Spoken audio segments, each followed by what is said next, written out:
Mic check. Mic check 1, 2, 3. I'm doing too much tonight, y'all. Mic should be better than it was last show.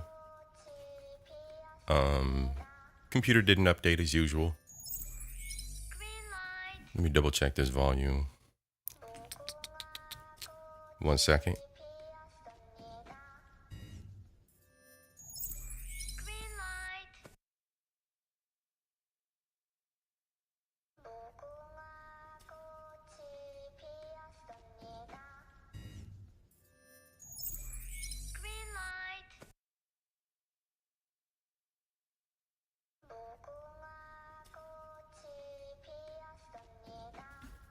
Sounds good to me. Think it'll be better than last time. Where we at? What we doing? I don't know what we doing tonight. What's up, y'all? Hope everybody's doing well, staying healthy, staying close to your loved ones, loving on them, and caring for their welfare. Tonight's a green light night. Insomnia, episode 2. I really do not have too much planned. I got some editing to do, so I might take you all along for the ride for that. I went on a little mini vacation with my lady friend, and I got some footage from the, not that kind of footage. I got some footage from the dash cam, so I got some of that live road footage of the drive. So I might edit a little bit of that. And I performed surgery on Cat and Poncho a while back, so I started editing that video. It's just going to be a short, maybe 10 minutes. So we'll probably look at that too. We're just going to chill tonight, y'all. We're just going to chill tonight. Yeah, it's Insomnia night. I got nothing planned. I'm just chilling tonight. And it's always good to get back into the swing of things. Insomnia is one of my shows, so we're gonna run it. Yo, what's up, Mark? Nice to see you, bro. Good to see you this evening. It's gonna be a random kind of night. I do have an article to read.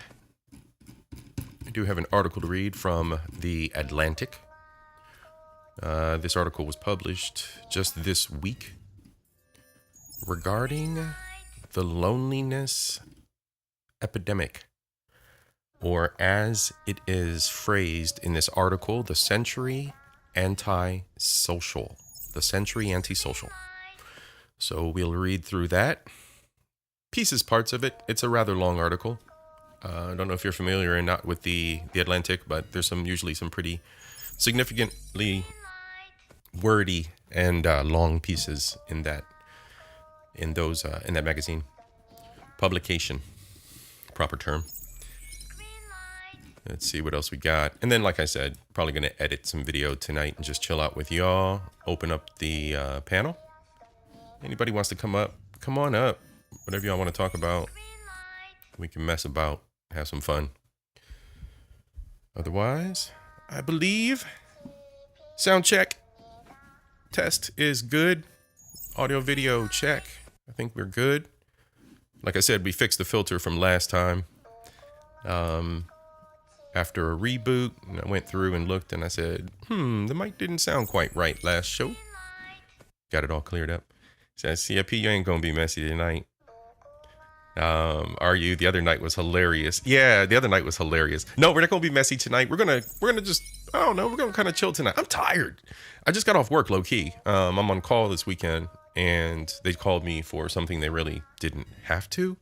So if I have to bounce out for a little bit during the stream, I might do that, and I might put something up, like just play some of my old content for a minute while I handle my business. But yeah, my brain's fried. So we just gonna chill tonight, y'all. We just gonna chill tonight.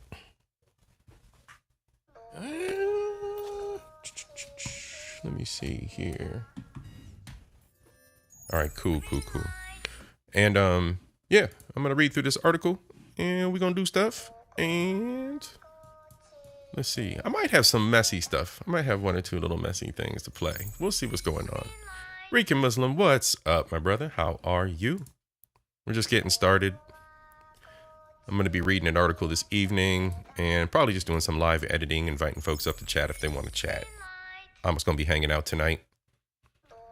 Couple hours. And if we rock out on a panel, then we'll rock out till the spring forward, and it'll be 3 o'clock in the morning. It'll be 3 o'clock in the morning. We're going to bed. I don't know if we're going to be here that long. We'll see how it all goes. So tired, getting ready for bed. I feel you, man. I just got off work. They called me in for some on-call duty, and my brain is fried. So I got some things, some plans as far as my career is concerned. So hopefully in the near future, not too much more of that on-call there. So anyway, that's for another day. Let's go.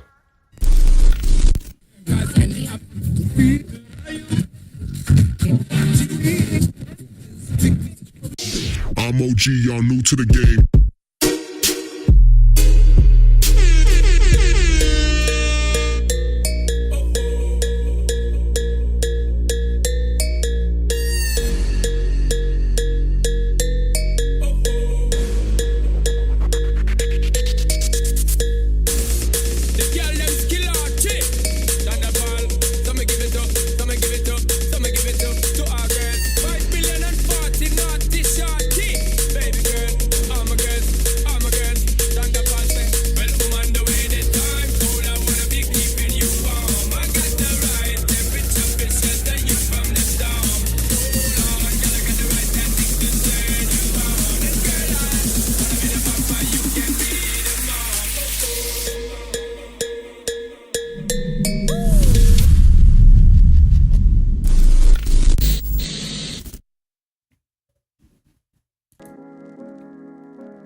All right. Insomnia. I don't deny there's some strange evolutionary process going on, but mankind won't be Insomnia. the fact that you and Classic sleep disorder that makes it difficult to fall asleep, stay asleep, or get quality sleep.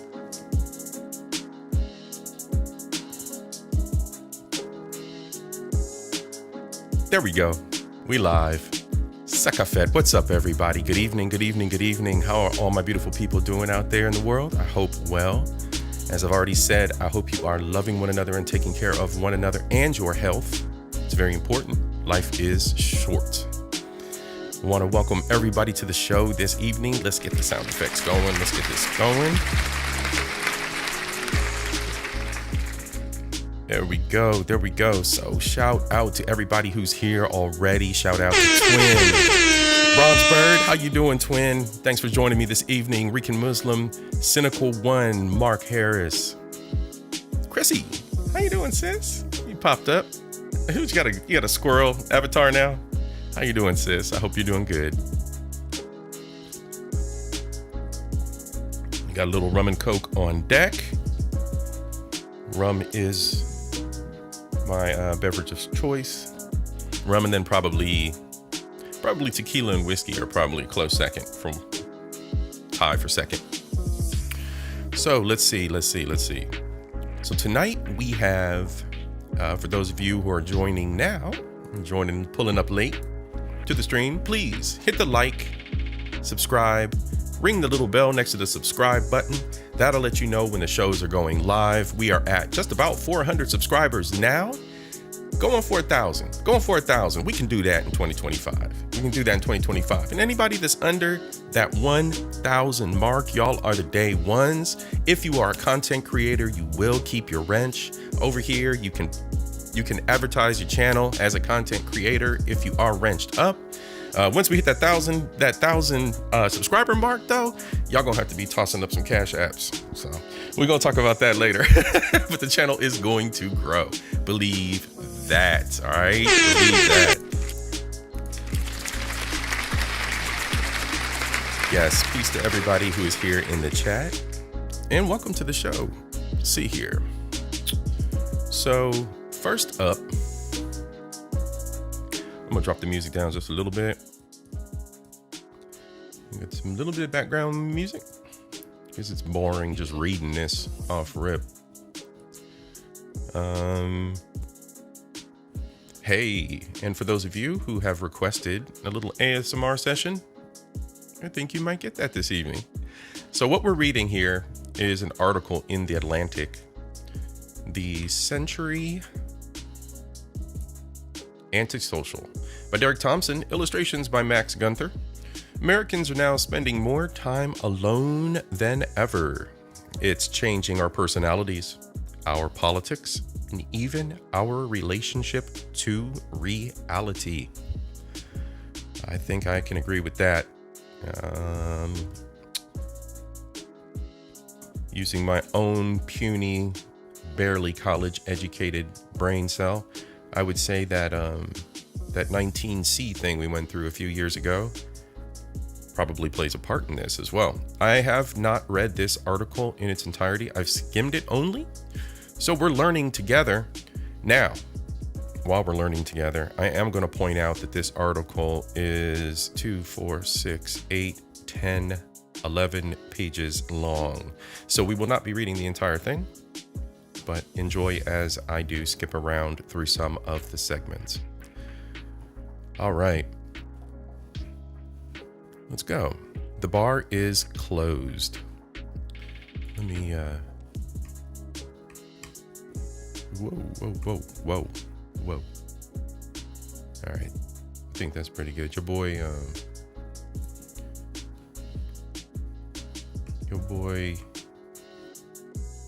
boy's working on needing some new glasses.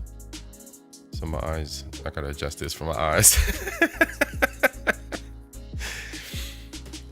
Shit. We all getting old. Let's see. Let me change the camera up a little bit. That's cool.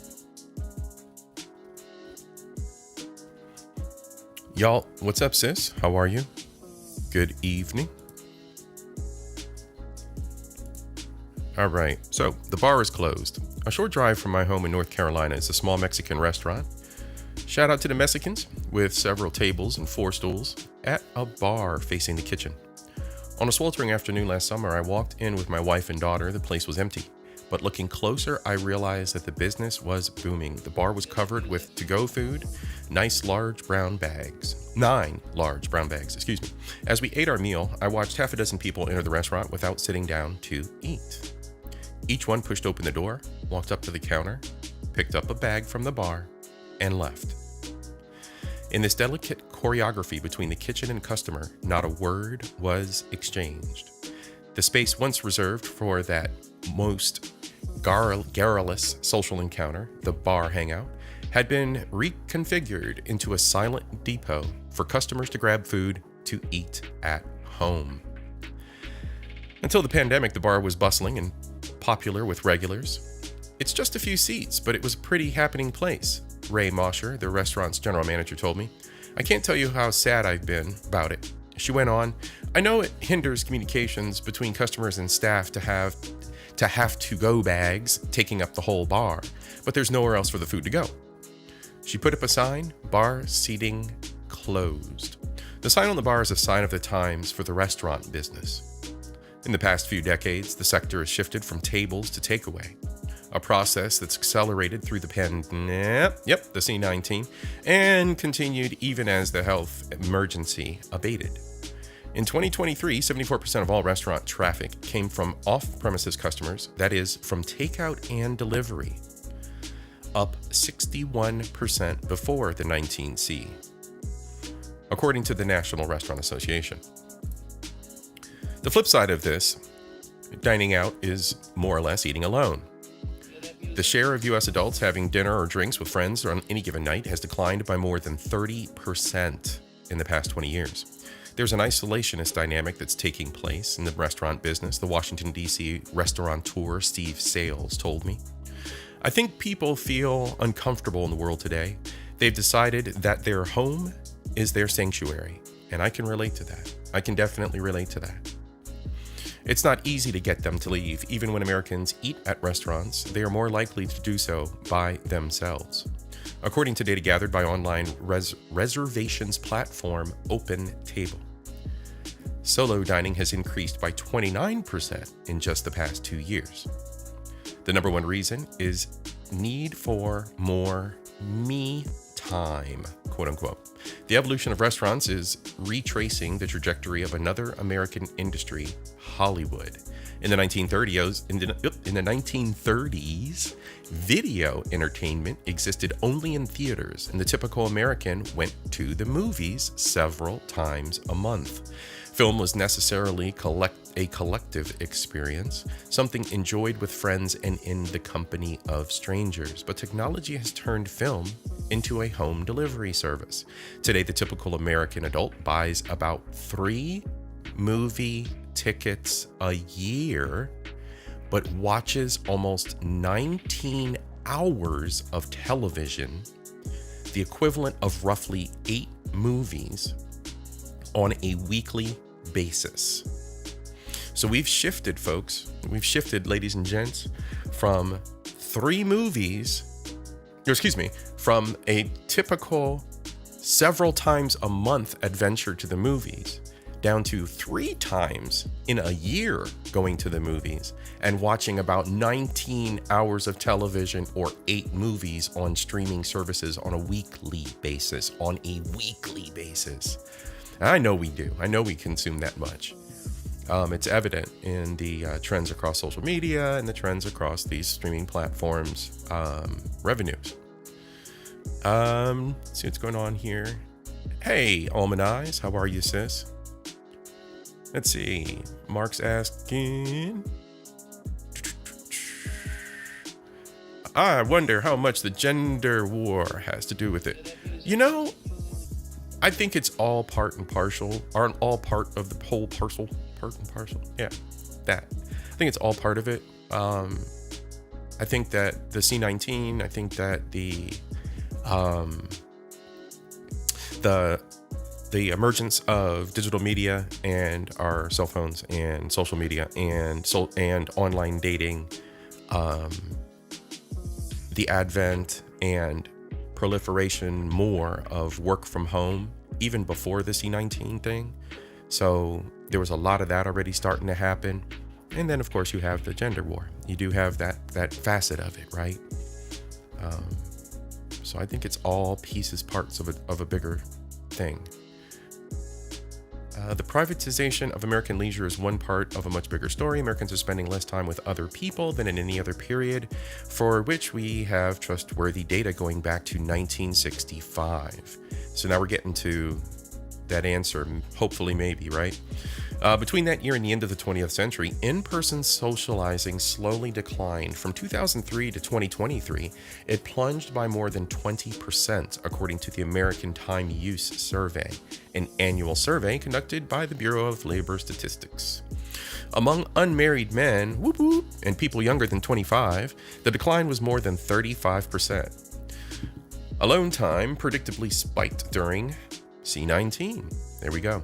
But the trend had started long before. Most people had ever heard of the thing that happened in the C19, and continued even after it was over. So even during the C19 thing, we had the disease. People who were already introverts, who were already the Japanese call them neets. There were already the incels who stayed in the basement types, or the agoraphobics.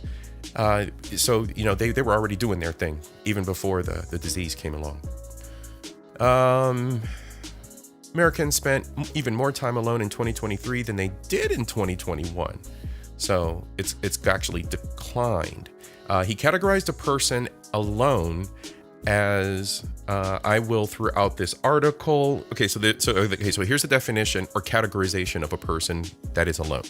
The only person in the room if they are on the phone or in front of the computer. You're alone. All right. So I'm not with y'all right now. I am alone. Yeah, bullshit. I'm with y'all.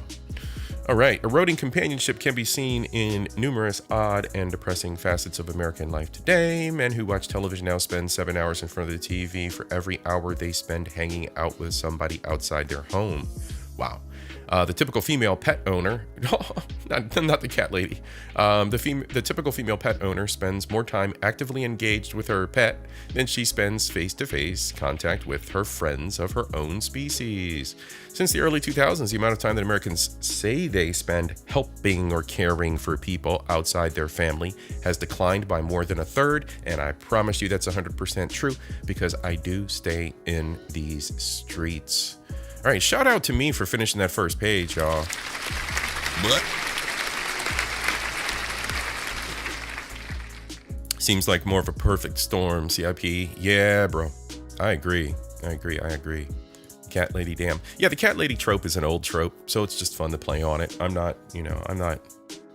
I ain't participating in this gender war no more. I get my strikes in. I get a couple shots in here or there, but I got a lady on my arm, man. We already know what it is. We knew what it was before we met one another. We just had to find one another.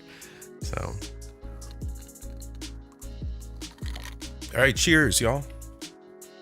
Let's go. So, I'm going to continue with this first section because that's the introductory section, right? And then we'll just kind of skip around. Self-imposed solitude might just be the most important social facet of the 21st century in America. Perhaps unsurprisingly, many observers have reduced this phenomenon to the topic of loneliness. So there's self-imposed solitude. Keep that in mind. In 2023, Vivek Murthy, then the Surgeon General of the United States, published an 81-page warning about America's epidemic of loneliness, claiming that its negative health effects were on par with tobacco use and obesity. A growing number of public health officials seem to regard loneliness as the developed world's next critical public health issue. And I'm wondering if that's next to like heart disease and disease of the veins, stuff like that. Arteries. United Kingdom now has a minister for loneliness. So does Japan. That is incredible. If Doge were around, they would dissolve those agencies. Anyway, but solitude and loneliness are not one and the same. It is actually a very healthy emotional response to feel some loneliness. Absolutely.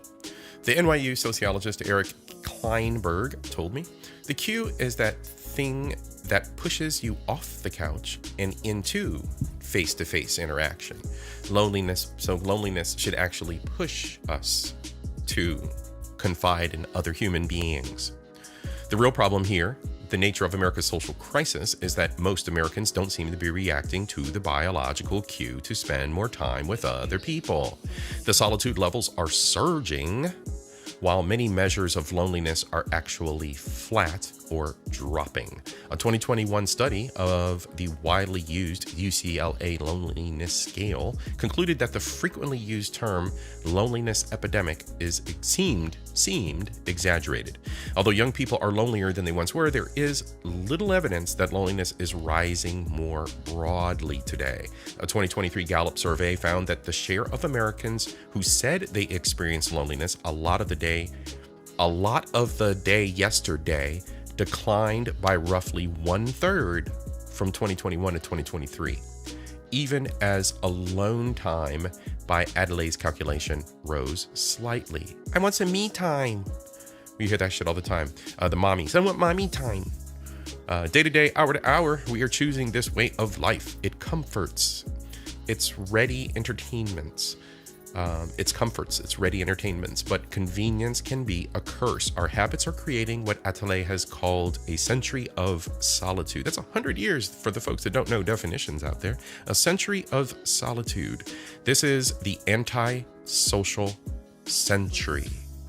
It's 100 years of anti-social behavior we are in the midst of, ladies and gents. According to this article, allegedly. Over the past few months, I've spoken with psychologists, political scientists, sociologists, technologists about America's antisocial streak. Although the particulars of these conversations differed, a theme emerged. The individual preference for solitude scaled up across society and exercised repeatedly over time is rewiring America's civic and psychic identity. And the consequences are far-reaching for our happiness, our communities, our policies and politics, and even our understanding of reality, of what's real and what's not. Now that's intriguing. All right, so shout out to me once again for finishing another half page. Let's go. All right. Self-imposed solitude might just be the most important social facet of the 21st century in America. All right, phone bound. Let's see, America alone, the percent decline in face-to-face socializing.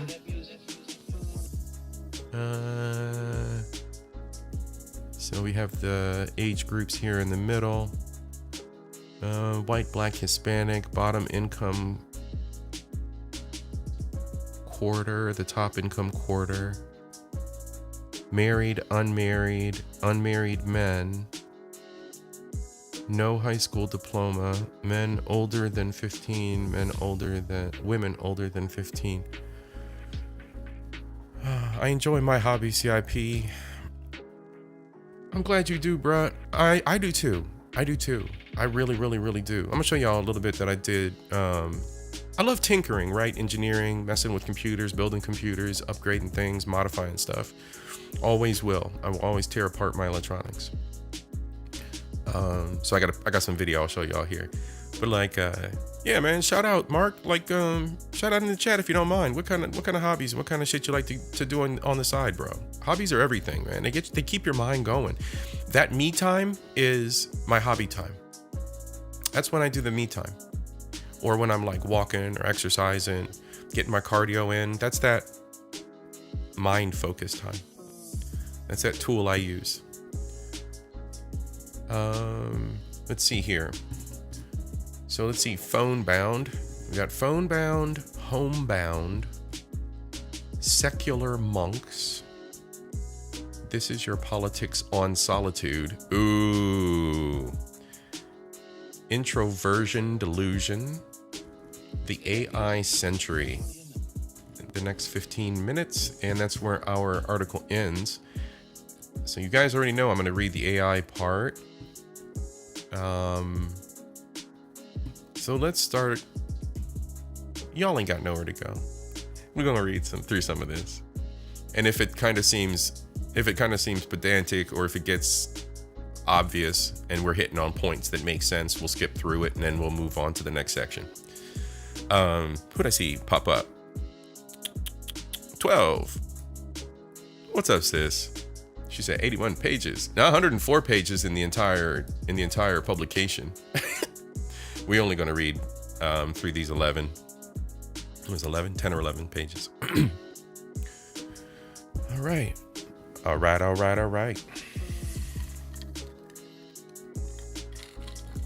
So our next section here in the century of loneliness is phone bound.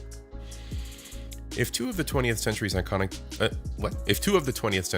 technologies, the automobile and the television, initiated the rise of American loneliness, the 21st century's most notorious piece of hardware has continued to fuel and has indeed accelerated our national anti-social streak. Countless books, articles, and cable news segments have warned Americans that smartphones can negatively affect mental health and may be especially harmful to adolescents. But the fretful coverage is, if anything, restrained given how greatly these devices have changed our conscious experience. The typical person is awake for about 900 minutes a day. American kids and teenagers spend on average about 270 minutes on weekends and 380 minutes on weekends gazing into their screens, according to the Digital Parenthood Initiative. By this account, screens occupy more than 30% of their waking life. Yeah, and I've mentioned this in the past, keeping your kids off the internet, limiting their electronics usage, safeguarding them from exposure on the internet, giving them the choice when they're old enough to make informed decisions before you go exposing them and flailing their pictures about the internet because you're a narcissistic piece of shit parent. and I mean that, saying it with my chest. Let your child have a choice before you absolutely abuse them and allow their identity to be abused across fucking social media. Some of the screen time is social after a fashion, but sharing videos and texting friends is a pale imitation to face-to-face interaction. More worrisome than what young people do on their phones is what they aren't doing. Young people are less likely than in previous decades to get their driver's license, go on a date, have more than one close friend, or even hang out with their friends at all. The share of young men and girls who say they meet up with friends almost daily has declined by 50%. So these kids aren't even going and hanging out with their friends after school, with the sharpest downturn occurring in the 2010s. The decline of hanging out can't be shrugged off as a benign generational change, something akin, and see, this goes back to how people respond. This goes back to how people respond to social cues, to social interactions, to interactions, these keyboard cowboys and cowgirls, how people respond in the comments. Y'all are a bunch, not y'all, but y'all know who I'm talking about. Shout out Messi, right? Y'all are some fucking unsocialized run-amucks. Just unsocialized run-amucks. Y'all are the fuckwits of society. Like, unsocialized. I saw an article earlier that said fucking Gen Z is scared of the fucking telephone. Unsocialized. Gen Z didn't just show up one day. Gen Z was brought about because some woman took a load of cum. So you mean to tell me that that woman and that man didn't raise these ill-adjusted individuals, these non-socialized individuals, to the point where a telephone gives these fuckers anxiety?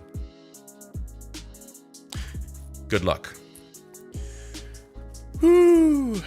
Young people are less likely than in previous decades to get their driver's license, go on dates, have one close friend, go hang out with their friends, yada, yada, yada. The decline of hanging out can't be shrugged off as benign. As a benign generational change, something akin to bell bottoms versus skinny jeans. Human childhood, including adolescence, is a uniquely sensitive period in the whole of the animal kingdom, says psychologist Jonathan Haidt. And I would believe that 100% because we see how these adults come out fucked up from childhood trauma. I myself am not immune to that. I've had some fucked up shit happen to me because of my parents. And I can say that that shit to this day has me thinking in certain respects about stuff. I'm not going to have certain behaviors when I have a family and repeat things that my parents did. I'm not going to repeat things that I saw other adults in my family do. I'm going to break generational curses and have a better family out of it.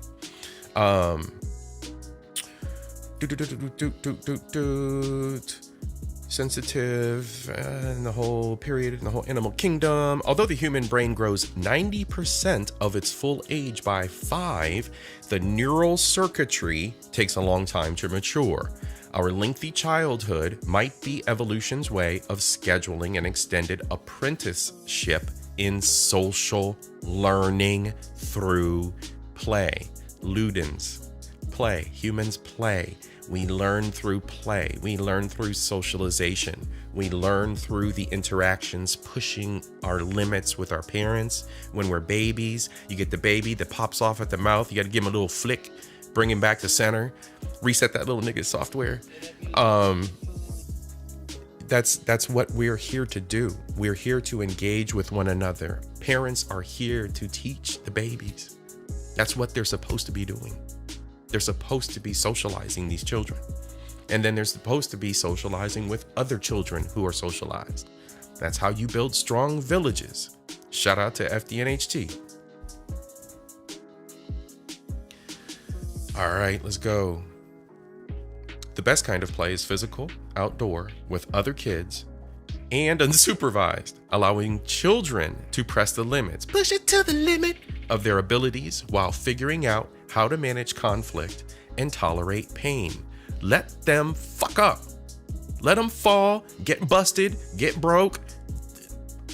Man, I done flipped the bike over. I done flipped over the handlebars of bikes and bit the motherfucking dust so many times I can't count. I've been on foot races so many times and tripped over my own feet and hit the ground so many times I can't count. I've been on skateboards and kick flipped my own ass into oblivion so many times I can't count. Learn. Y'all are a bunch of pussies. Y'all having a bunch of pussies out here. Wonder why all the boys is rainbowed up. Fuck. Let these little kids beat the shit out of one another and have fun. Eat dirt, children. Eat dirt. I don't recommend that. This is not a medical podcast. But all I'm saying is, when I was young, the water out the motherfucking hose was the best motherfucking water you could get in the whole goddamn neighborhood. Can I get an amen to it from everybody out there that has done this thing? Yeah, I fell out of a tree multiple times. Hell yeah, bro. Yeah. And these kids, exactly, bro. These babies need their reset button flicked. Yeah, bro. I ate dirt. I ate clay. I ate paste. I lived. Hell yeah, man. Play-Doh. Play-Doh is delicious. If you didn't eat Play-Doh when you were young, I don't know what the hell you were doing as a child. Play-Doh is delicious. Still smells delicious. Have some Play-Doh with a side of broccoli. No, I'm joking. Have a Play-Doh steak with a side of broccoli. Shit was delicious. All right, let's see here. Teen anxiety and depression are at a near record high. Let's go. I got friends talking about their kids got anxiety and bulimia and da. You fucking pick a disease and then it's just like point to it. Like, what do you got this week? Just like they be doing their genders, they got disease charts too. They be like, I feel like I'm a broccoli colored school truck. Like, I don't know what the fuck, man. Just making up shit. Latest government survey of high schoolers conducted in 2023. All right, so that's fairly recent. Found that more than half of teen girls said they felt persistently sad or hopeless. Well, you know why? Because these little freaking women are out here looking at social media sluts. They're comparing themselves to the whores on social media. If my FOMO had slipped me into some keeping up with the Joneses type shit, and I talked about my FOMO on my RIP episode that I dedicated to my buddy. But like, if I looked at this thing, if I looked at my FOMO, if I look back at my FOMO, and I think the FOMO, if my FOMO had have manipulated my mind to be that keeping up with the Joneses heavy, like just real heavy on that keeping up with the Joneses shit, I would have been 10 times more depressed. I'd have been 10 times more depressed. This sad or hopeless. Hell yeah. Because you're trying to keep up with something that you're never going to. You don't even know who the fuck you are. And you trying to be Kim Kardashian. Fuck. Again, the parents. The data is alarming, but shouldn't be surprising. Young rancid monkeys deprived of play come away socially and emotionally impaired. Retarded. It would be odd if we, the self-named social animal, were different. Socially underdeveloped childhood leads almost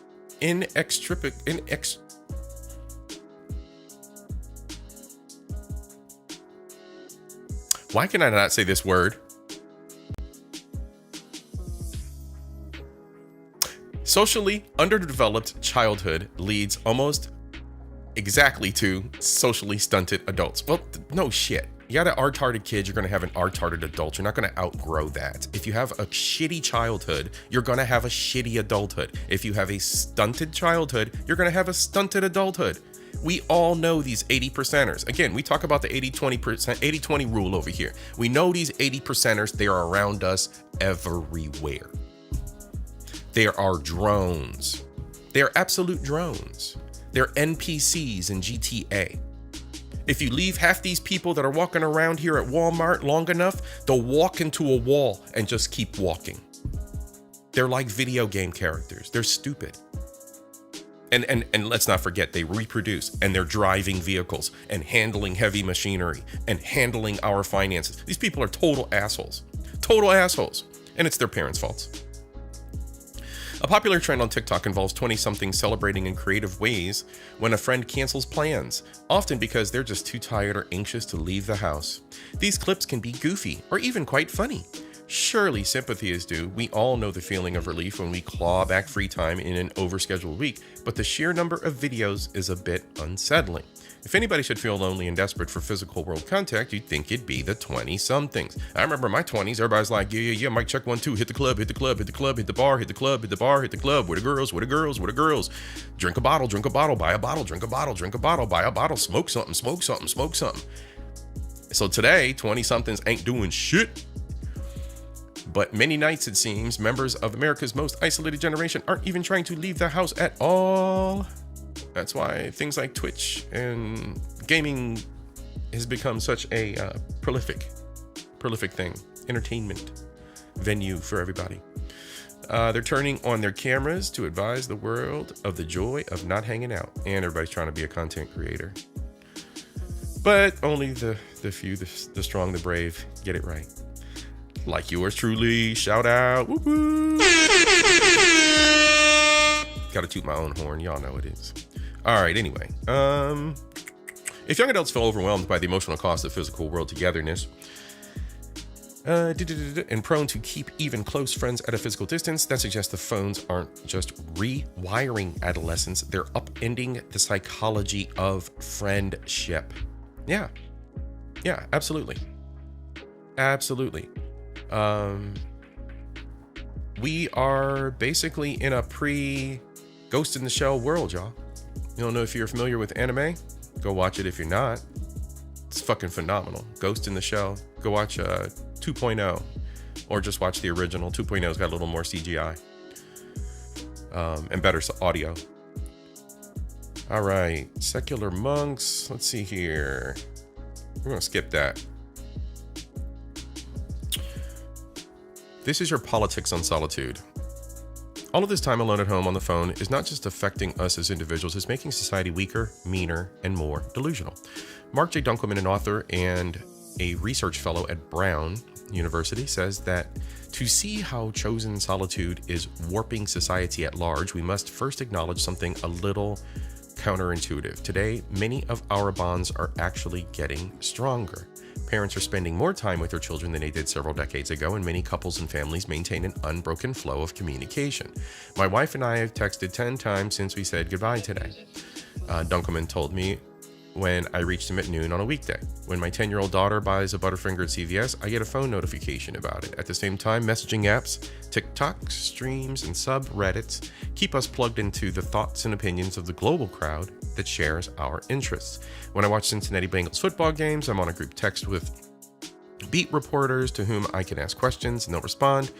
I can follow the live thoughts of football analytics, so I'm practically watching the game over their shoulder. I live in Rhode Island, and those are connections that that could never have existed 30 years ago. Home-based, phone-based culture has arguably solidified our closest and most distant connections, the inner ring of family and best friends bound by blood and intimacy, and the outer ring of tribe linked by shared affinities.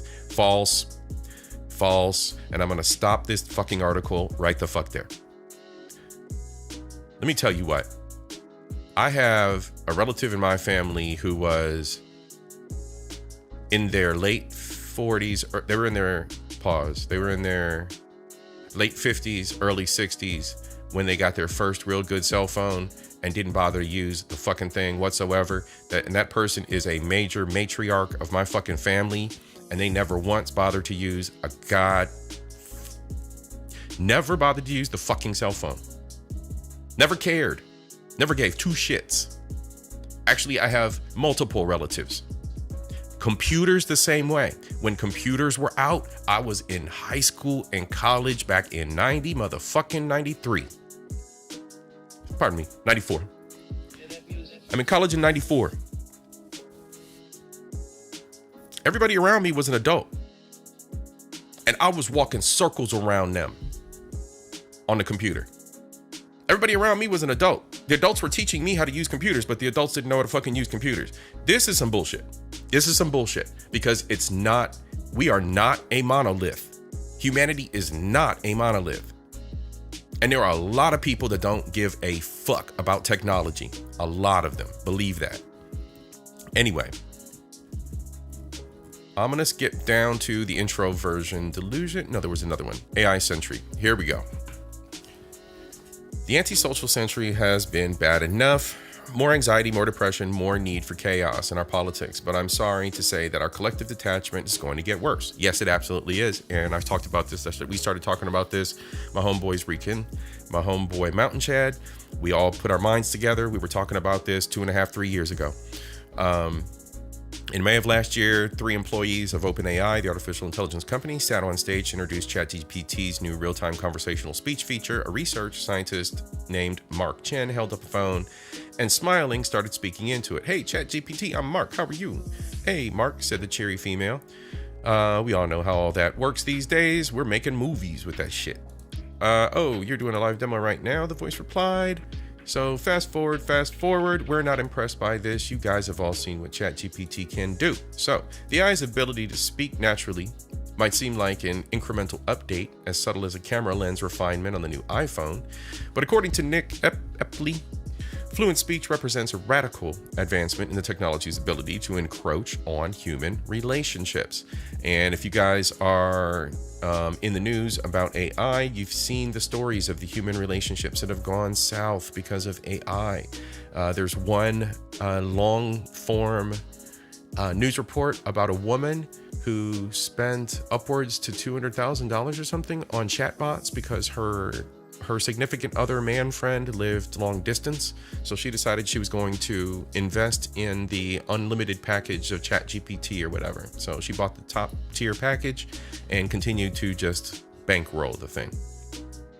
There's also another story of a young 14-year-old boy.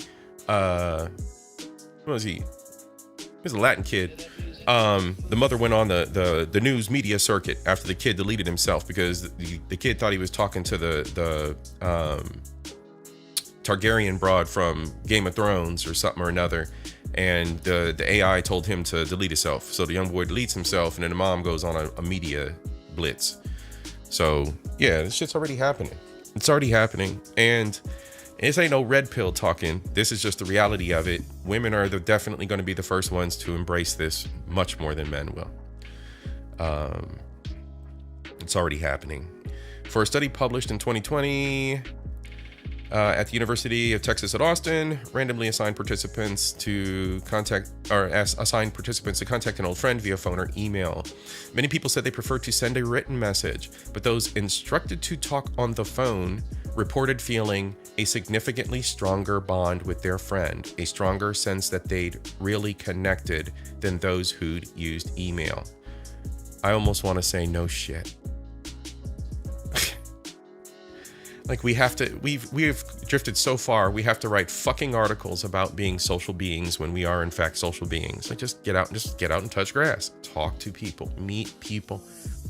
So speech is rich with what are known as paralinguistic cues, such as emphasis, intonation, which can build sympathy and trust in the minds of listeners. In another study, Epley and the behavioral scientist Juliana found that employers and potential recruiters were way more likely to rate candidates as more competent, thoughtful, and intelligent when they'd heard a "why I'm right for this job" pitch rather than just read it. So when you hear it from the person, "why I'm right for this job," when you answer that question verbally as opposed to writing out, "I'm right for this job because I got the skills," that ain't doing it. That ain't hitting as hard as when you say it out loud and they hear you and they hear the passion behind your voice. Even now, before AI has mastered fluent speech, millions of people are already forming intimate relationships with machines, according to Jason, a journalist who's writing a book about the emergency of AI companions. That's a giveaway, bro. Just got a toss-up of a book right there. Character AI, the most popular platform for character AI, is the one that deleted that boy. Has tens of millions of monthly users who spend... Oh, and actually Character AI is the one that lady used. who spend an average of 93 minutes a day chatting with their AI friend. No one is getting duped into thinking they're actually talking to humans. People are freely choosing to enter relationships with artificial partners, and they're getting deeply attached anyway because of emotional capabilities of these systems. One subject in his book is a young man who, after his fiance's death, engineered a chat bot to resemble his deceased partner. Another is a bi mother who supplements her marriage to a man with AI that identifies as a woman. Fuck out of here. If you find the notion of emotional intercourse with an immaterial entity creepy, consider the many friends and family members who exist in your life mainly as words on a screen. Family members and people who you don't talk to. They're no different than an actual AI. It's just digital text.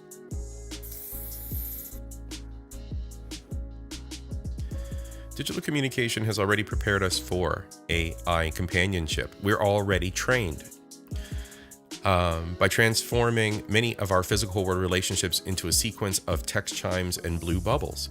I think part of why AI companionship apps have proven so seductive so quickly is that most of our relationships already happen exclusively through the phone, which is a very, very, very good point, because I can tell you, either being in relationships or out of relationships, courting women, half the time you feel like you're fucking talking to yourself.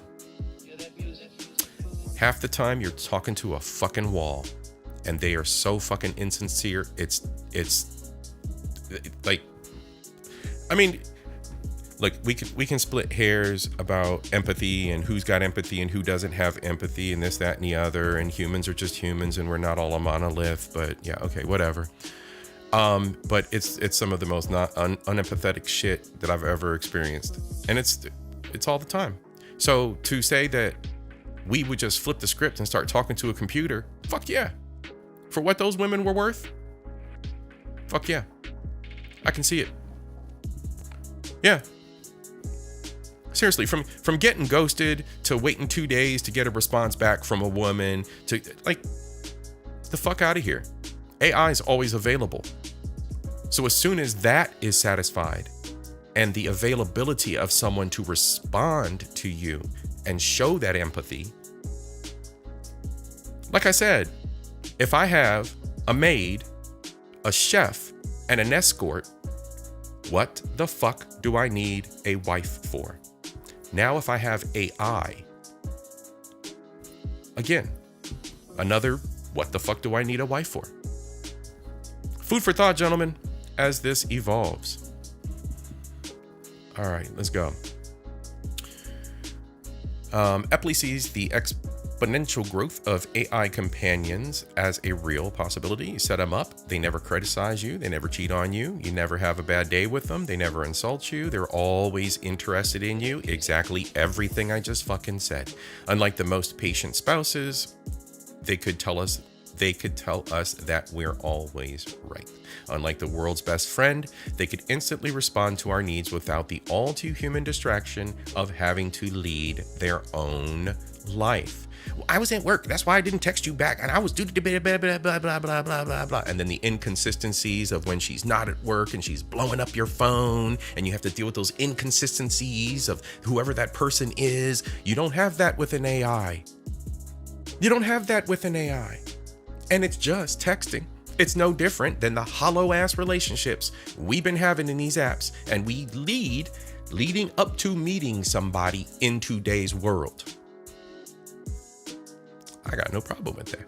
It's only going to make it worse. The horrifying part, of course, is that learning how to interact with real human beings who can disagree with you and disappoint you is essential to living in the world.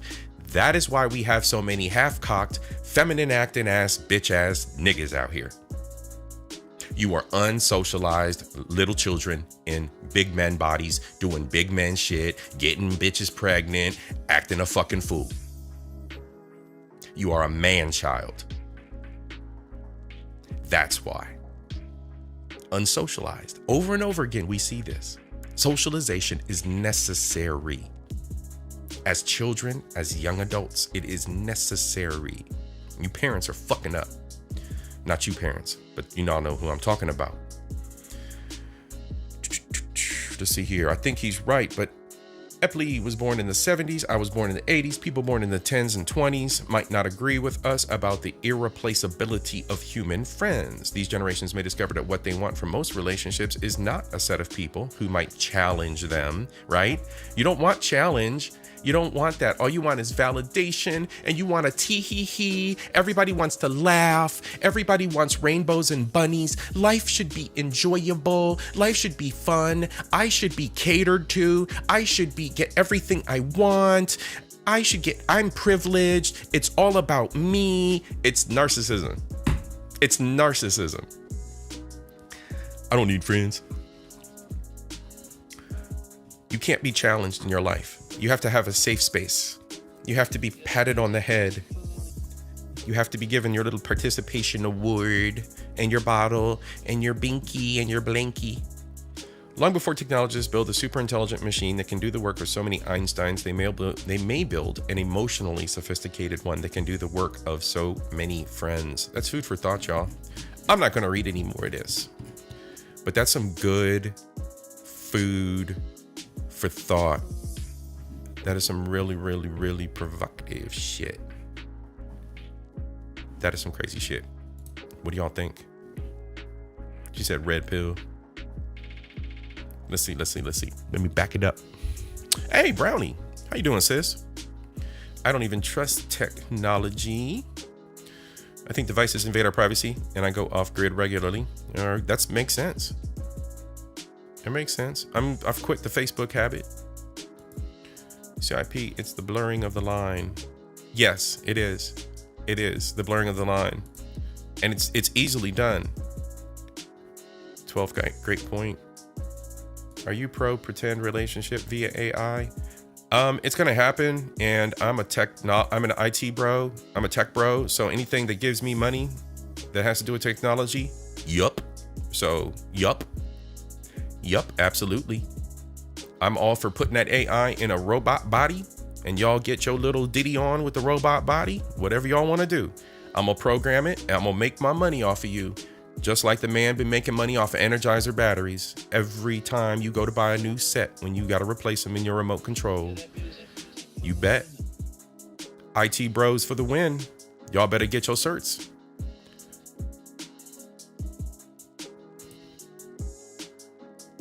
Yeah. Not the binky. Yeah, man. The binky. The whole binky and the blanky. Yeah, bro. All right. So what I'm going to do. Give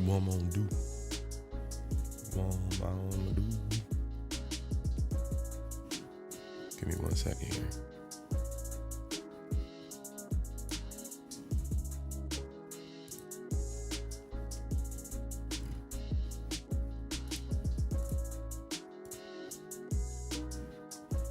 Y'all, I'm goofing off.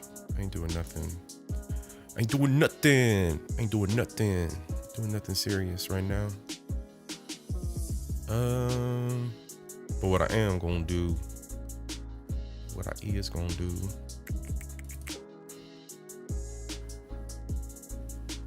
show y'all what I've been working on. So what I did was, so this is an old version of oh, you know what,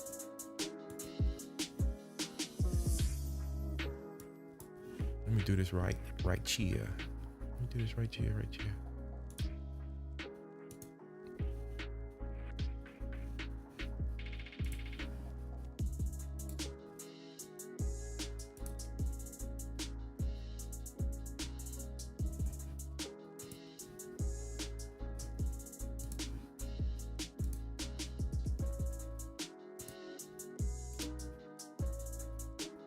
There we go.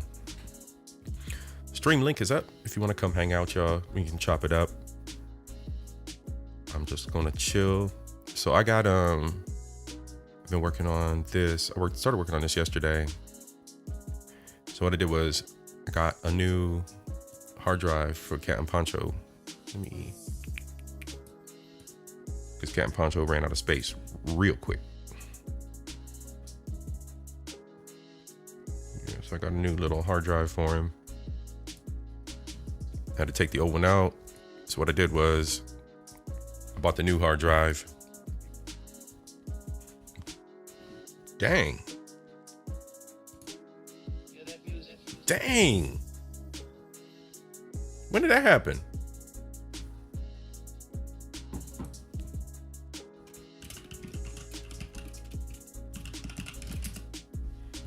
Wow.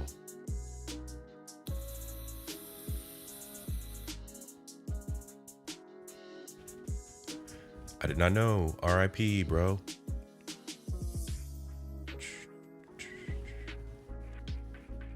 Yep. Check it out, y'all. Yeah, he passed away. 7th. I did not know.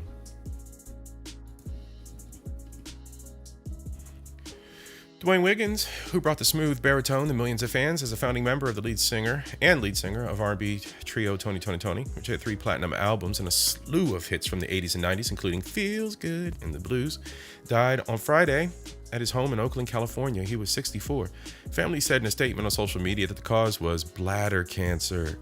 Mr. Wiggins was born and raised in Oakland and lived there most of his life, absorbing and blending the blues, funk, and hip-hop sounds that he encountered on the city streets and in its clubs, where his father, a blues guitarist, was a regular performer. He formed Tony in 1986 with his half-brother Charles Ray, later known as Raphael Sadiq, who sang and played bass, and their cousin Timothy Christian Ray, who played drums. R.I.P. R.I.P. OG. Damn. So, gentlemen, cancer screenings are a thing. However, early detection is key, as with most health-related items, things, diagnosis. All right, guys? I think you know where I'm going with this. Fuck all the Tuskegee shit and the they ain't gonna treat me right shit. Do your due diligence. Form a relationship. Don't just go to a people mill. Get on your game. Care about yourself. Work for yourself. Do what you have to do. I know everybody don't got the best insurance, but do what you gotta do. Push to take better care of yourselves. I don't think I mentioned this, but my friend that passed away recently, Justin, he passed away from something that could allegedly have been prevented. And it kind of puts a different spin on things. So, gents, please take care of your health. Please take care of yourselves. Okay? That's all I got to say about that. Damn. Well, bummer. Let's get back to it here. Give me 1 second. All right, let's see here. Yeah, get your checkups. That shit's for real, for real. Get your checkups, man. Get your checkups, ladies, people, all your people. I know plenty of women in my family. I come from a matriarchy, though, right? So plenty of them have waited way too long to get proper care for some of the ills that some of the things they're going through. I've been right here the entire time, watching them deteriorate and not get proper care, watching it firsthand. So, men and women are guilty of this. Please take better care of yourselves, because I have a hard time loving people who don't love themselves. Do it for yourself. All right, enough preaching. So Captain Pancho got a new hard drive. I love it, bro. I just started getting on to more of that. I started getting more of that, and my buddy's been mixing up tinctures. So I've been mixing the tinctures in with my cocoa butter lotion and stuff. And man, bro, I had when I went down to St. Lucia, I had a bunch of bug bites, because it just is what it is when you in the village. If the mosquitoes like you, they like you.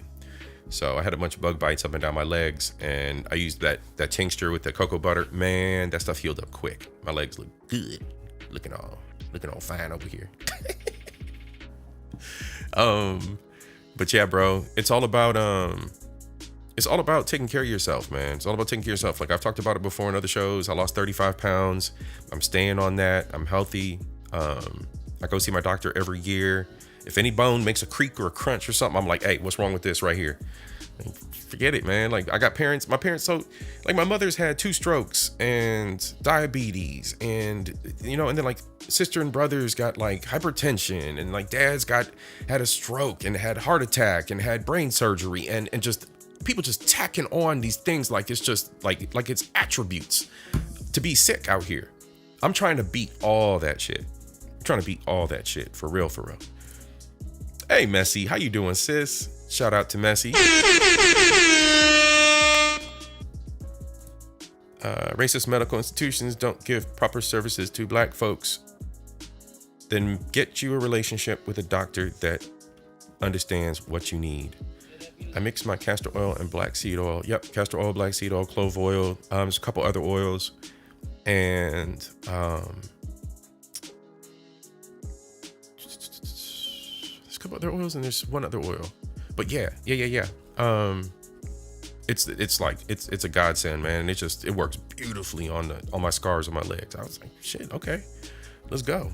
Ready for another summer. Ready for some more mosquito bites. Shit. So let's see here. So what I did was this little thing right here is just a USB drive. And let me see. You can see right there. I put the new drive in it and I upgraded the new drive. Or I did a system copy. I copied all the Cat and Poncho's files onto that new drive. Then shut down Cat and Poncho. Flipped him over and performed heart surgery. What you are about to witness has never been seen before. Now there's a couple guys around. Wait, there's a gap there. Let's fix that. Oops. Let's see. Oh, sis, what you out here doing? Messy. Big up, Messy.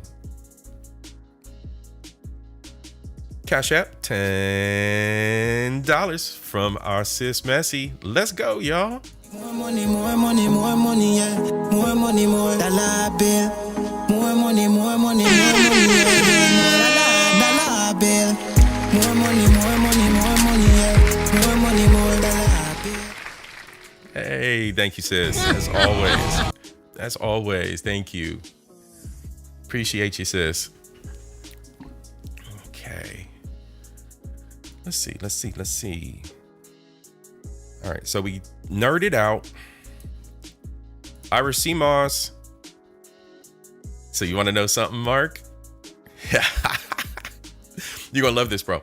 One of the biggest exporters of Irish sea moss is not the Irish. It's St. Lucia. Go look it up, bro. St. Lucia is one of the biggest exporters. Actually, when I was down there on the southeast coast, down by where my people are, I met, I believe his last name, I'll tell you here in 1 second.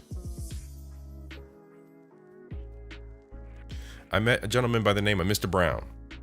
And Mr. Brown is the sea moss farmer. He's the #1 sea moss farmer in Labrie Bay, St. Lucia. Yeah, man. Sea moss comes from St. Lucia. A lot of it does. That's one of their biggest exports, bro. Oh, shit. All right, you know?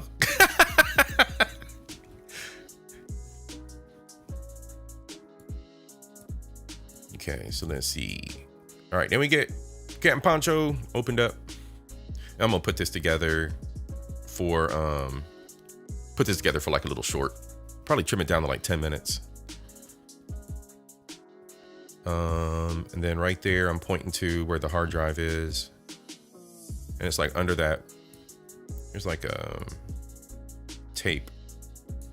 that holds everything down. So I got to peel that tape up. And then they put like heat resistant shielding around the drive itself. Let's see. There it is. I had to break open the heat resistant shielding. It's like, it looks like a sticker. It's just a sticker, but it's like a heat sticker. So there's the old drive. Pop that out. There's a new drive. Put the shield on the new drive. And then that's it. Pop it in. Everything in reverse. Put all the stickers back in. Lock everything down. Plug the power back in. You always got to unplug your battery.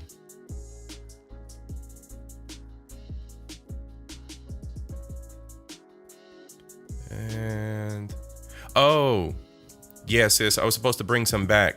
I don't know what happened. I think it kind of fell off the radar when I got stuck down there during CrowdStrike. I was down there during CrowdStrike and all the airplanes stopped, and St. Lucia was like one of those like tier 3 countries where they're like, we might worry about you, but we might not.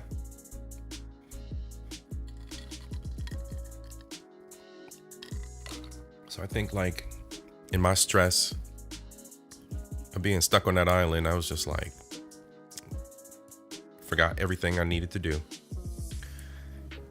You think it looks complex, 12? I think it's all right. It's not too bad. It's not too bad. There's like the fan at the top. I cleaned the fan off too. You can see all the dust on the fan. I cleaned the fan off before I put it back together.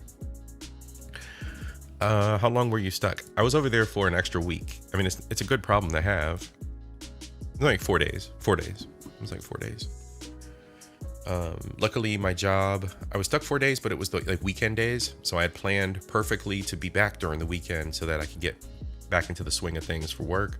So when I came back, I was fortunate enough that I had only missed like 2 days of work, and that was easily covered by vacation time. So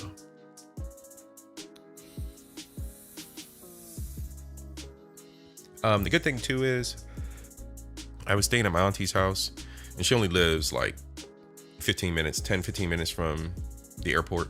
10 minutes on a good day. 10 minutes from the airport. And that was just, I just stayed there. I was lucky.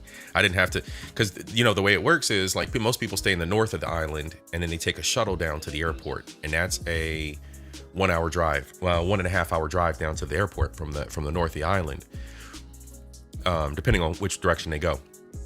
And you got to think your transportation drops you off with the thought that you're going to get on the airplane. CrowdStrike happens. You're now stuck at the airport, and you have to arrange for transport, and you have to arrange for hotel accommodations or somewhere to stay. And they weren't allowing people to stay at the airport overnight. It was a nightmare for travelers. It was a nightmare for anybody stuck there. The faces of the individuals that were in that airport were miserable. Yeah, definitely. My family all over the island. I even had family. I had 2-3 different relatives in the general vicinity, and a relative that lived even closer to the airport. So, yeah, I was really, really fortunate.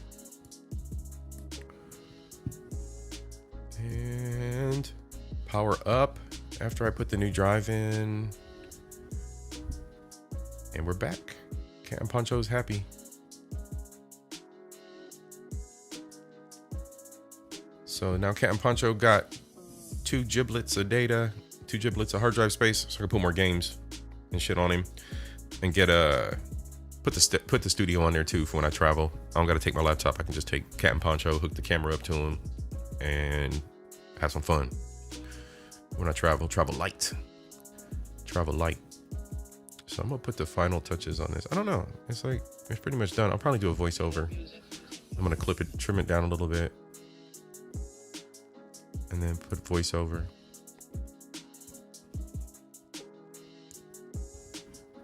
Yeah, 12. It gets much easier the more you do it. And what's great is I started on bigger electronics, simpler things, and then tinkering and taking apart toys and stuff. And then from there, it just kind of grew into like, you know, looking inside the computer and taking the computer apart, and then taking apart my little game pads and changing the control sticks, and, you know.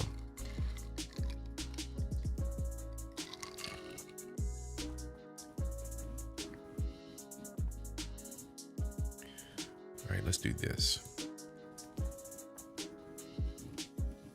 So what I have here, some videos from being on the road. So let's see, let me queue up a player right quick. Give me 1 second.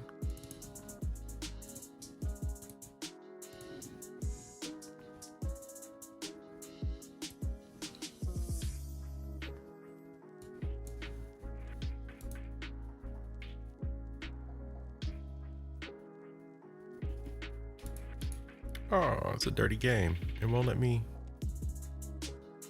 Let me see something right quick. Hold on a second.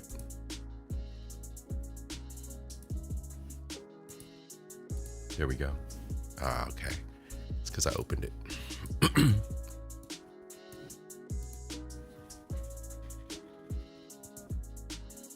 Oh shit. Some of these. I'm trying to keep anonymity here, because I was with a significant other. So I'm trying to make sure. You ain't gonna see no draws. No, ain't no draws on here. Ain't no draws on here. I'm just trying to make sure nobody walking in front of the camera or nothing. Keep everybody anonymous. And anonymous. Anonymous out in these streets. Vids from the snow you saw. Yeah, kinda. I'm trying to decide. Okay, give me 1 more second, y'all. 1 more second, y'all. Put some more on the list here. Holy shit, there's a lot of videos. Yeah, 150 videos. So what these are these are all from my dash cam. Here we go.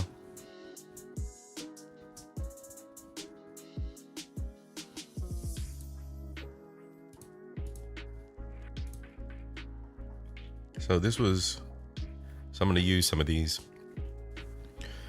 I think what I'm going to do is I'm going to chop some of these up and loop them. Like even like this one's really nice.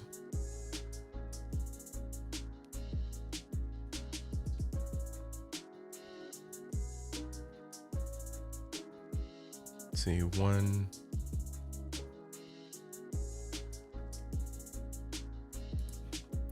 Everybody's anonymous. What fun is that?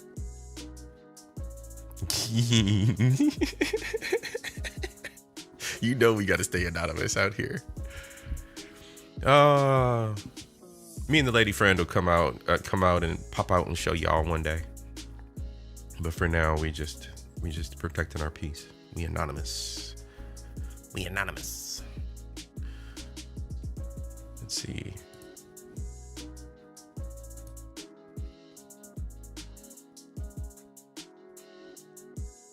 Trying to think where this was. Yeah, I was heading up to, I was heading up to Buffalo and then across to Niagara. Wait, what day is this? The 16th? Oh, okay. So yeah, this was for Valentine's Day. So yeah, this is on the way home. So this was a trip home. This was the worst weather. This was probably the worst part of the weather. Yeah, I remember that truck. I remember following that guy. He didn't know how to drive.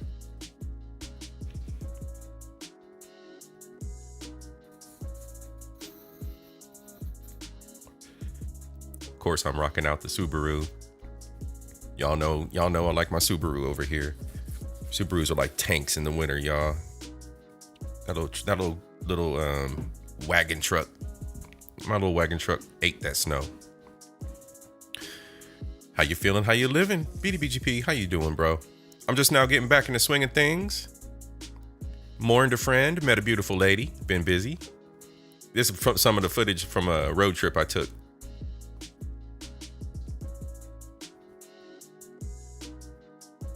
Good to see you, bro. Good to see you. I'm be swinging around your channel here. Sooner or later, say what's up. Pop in. I'm just taking some time tonight. Chill. Cheers up to everybody.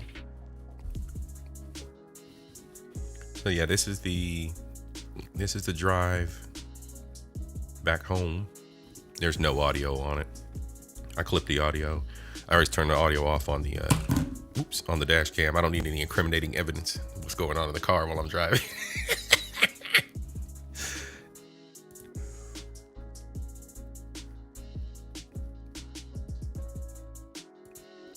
Let's see. I'm still behind this stupid truck. Okay, now the truck left. This is better. See, I like the unobstructed view with the no traffic.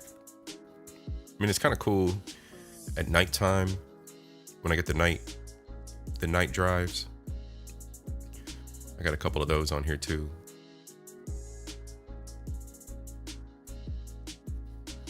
Yeah, this was probably the worst of it. It was all ice. It was pretty much just a big sheet of ice. Thanks, Chrissy.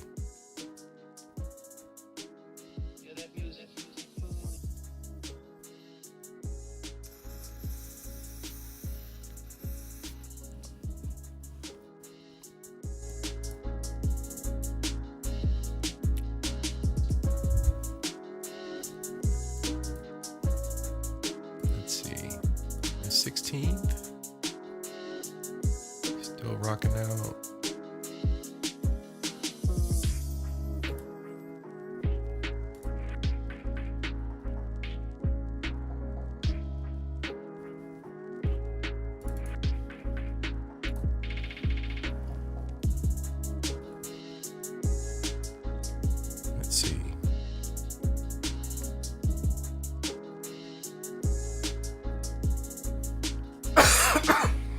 Excuse me.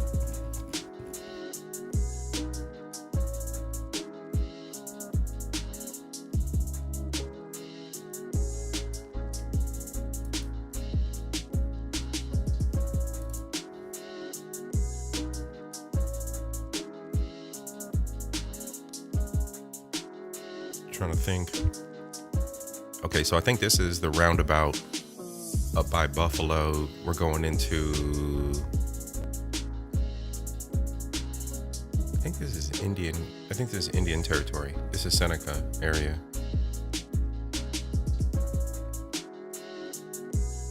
Y'all should just give them back Buffalo. Y'all don't need Buffalo. Buffalo's a horrible place. Anybody from Buffalo, New York? I feel bad for you. Just give it back to the natives.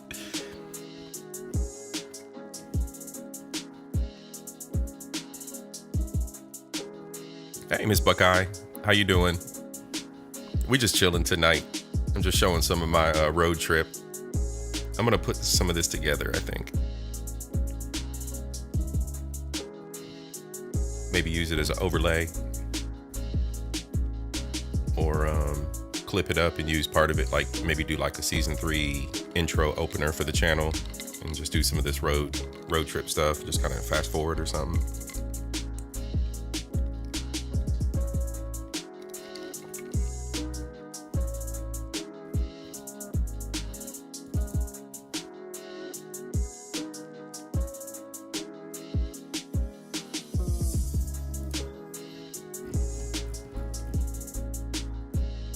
Let's see.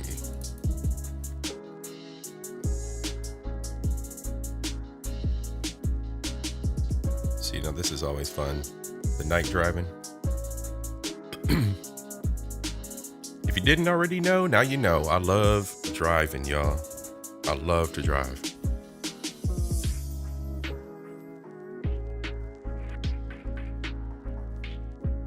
Let's see, where am I at? This is 2105. Let me change this video. I'm almost to my crib. I'm looking at the signs like, oh shit. Y'all don't need to know all that. That was like the last video. That was the last video after the entire vacation. That was me going home. That was the very last video right before I pulled up to my crib. Yeah, I don't even know where this is. So yeah, this is a good one. I like the sky in this one.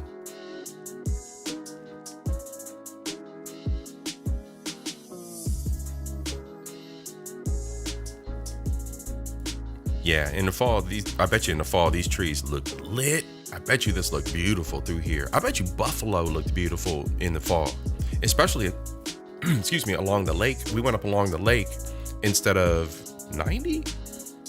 Forget what the main freeway is, but there's like an old freeway, old country road that goes right up to Buffalo, right along Lake Erie, right from Erie, PA on up. And we took that road closer to the lake. So we were looking at the lake and you could see like everything, the water was frozen.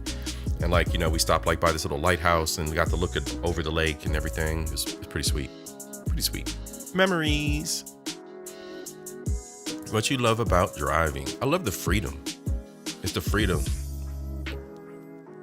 And you know, like I got a good car. I got a nice car. I'm not gonna bullshit. And it's got a turbo, so when I lay on it, it does what I want it to do.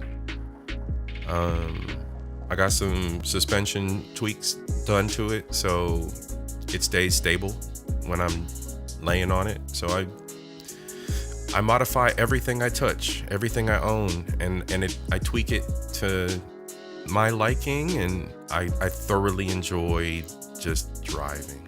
I enjoy the freedom of it and the music. I like to listen to my music, and I've learned that as I've gotten older, I do like having a co-pilot.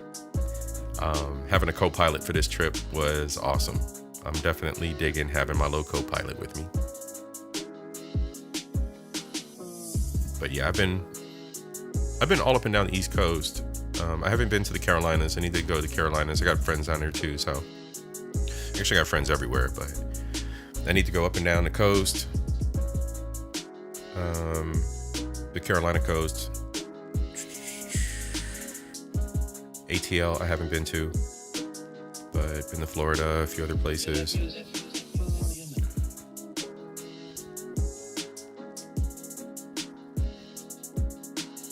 I do. It's ridiculous. It's ridiculous. I had an ex-girlfriend one time that was like, you put shit in everything. Like she was all bitter about it. You just put shit in everything. You just do everything. You're just extra. Yeah, I am. If you don't add your own spice to shit, you're just boring vanilla wallpaper. You're just wallpaper paste. You're just boring. Like, there has to be something that there has to be a way for you to express yourself in some way, shape, or form. There should always be a way for you to do that. And when I looked at my car, I saw plain tan car. And I'm like, it's an empty slate. It's an empty palette. It's an empty canvas. I can paint this in any way I want. I can put decals on it any way I want. I can tastefully accent this vehicle and make it my own. So when I pull up to the stoplight, I don't look like the LGBT lady next to me with the Subaru. Because y'all know that's who be driving Subarus. So I ain't trying to be in that clique. So I got my toe hooks, my toe shackles on my shit. I got it painted up last year, or I got my little vinyl decals on there. Last year, or the year before, I did red. Then I flipped it last year, I did orange. You know what I'm saying? I'm gonna flip it this year, I'm gonna do blue. Maybe not this year.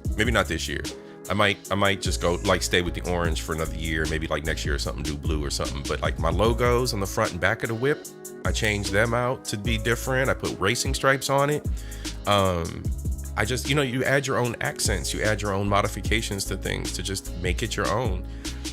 It's just, that's just the way I rock. That's the way I rock out.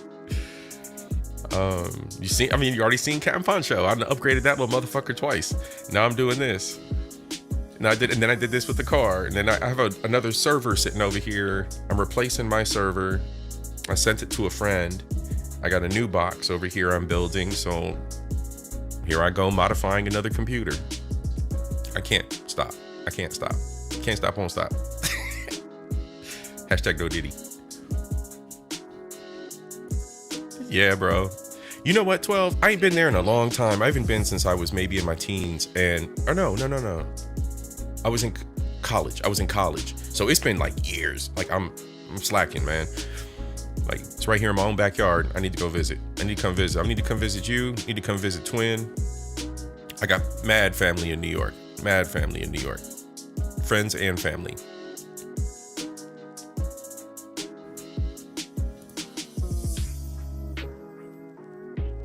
Yeah, I get to come out there, visit y'all, harass y'all, hit up all the food spots. Oh, I hate this part of the drive. I've gotten familiar with the drive now. I know where all the construction zones are. There's like this, never mind. There's this route out of this one town that I was in, and you can either take like a bypass route through the mountains, or you can go up a main road. You can go up a main freeway.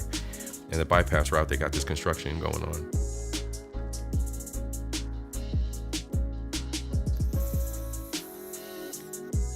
I'm just glad the drive home, I didn't have no snow through Ohio.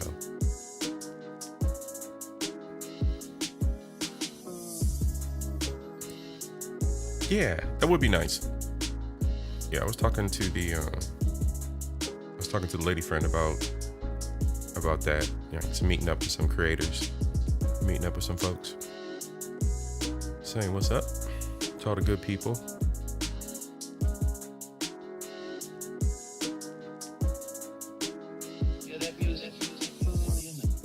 You know, the other thing too, 12, night driving is beautiful. The lights are beautiful.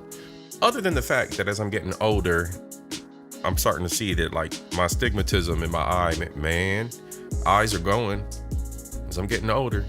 That's the first thing. So I had to get my glasses adjusted.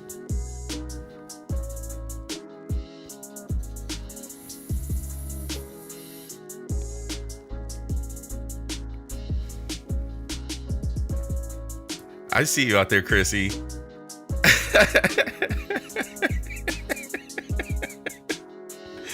I see you out there asking.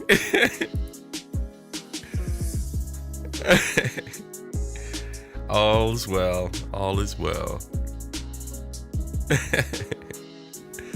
Very, very well.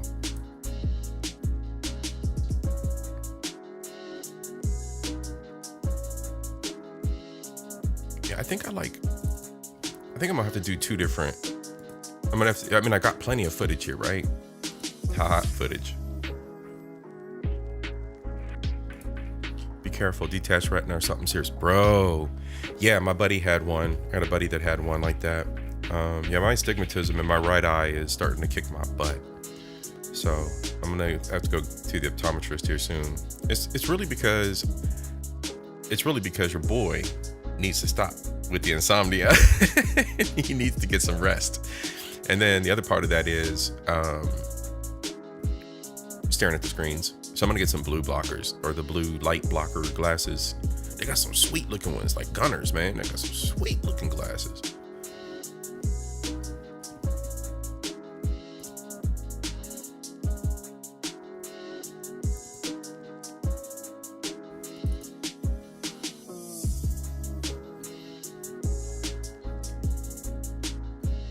That Lost Highway vibe. Y'all seen that movie, Lost Highway, back in the day? Where you just got the black highway and all you see are your headlights. There'd be a lot of that going through Ohio, especially the back roads.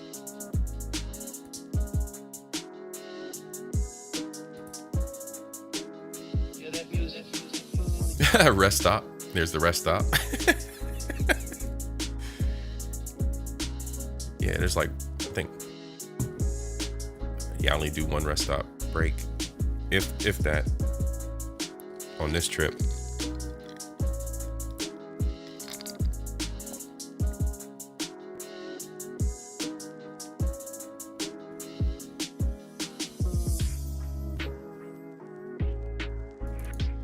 Yeah, bro. Amazon has some, so you can spend a pretty penny on them. I mean, I seen them all the way up to like $50 and $80, bro. $50 and $80 set pairs of those glasses, all the way down. I mean, then like the cheaper ones. But yeah, bro. Ah, here y'all go. Oops, not that one. Let me delete that one.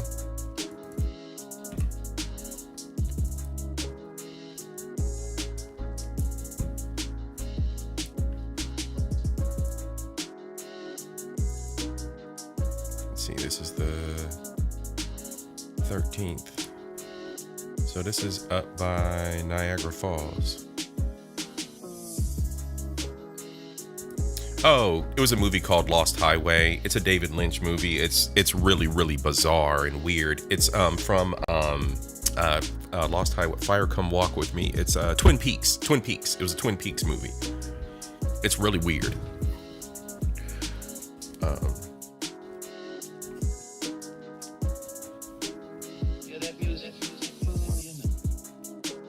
Yeah, this was up at the falls.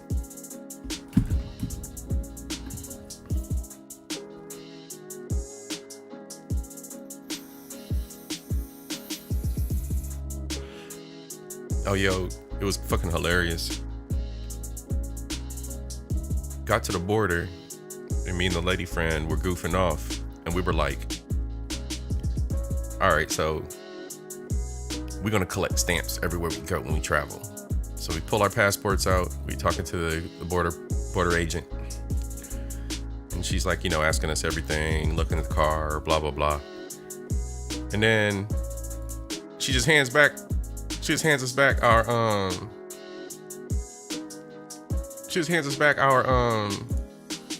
passports with no stamp. And we looking at the stamp, we're looking at the passport like, can we get a stamp? And she's just like, oh. Like, it was just the most sincere, like, demoralized, like, she's like, these fucking Americans. She's like, we really don't give stamps because it's just like being in America. And it really is. Like, it's just like being in America. You ain't nowhere. You're just right over the border. Twin Peaks, I remember those movies. Very weird. Yeah, bro. Twin Peaks was weird. But yeah, that driving down the freeway always reminds me of that. When you're like, all you can see is your headlights. You can't see nothing in front of you.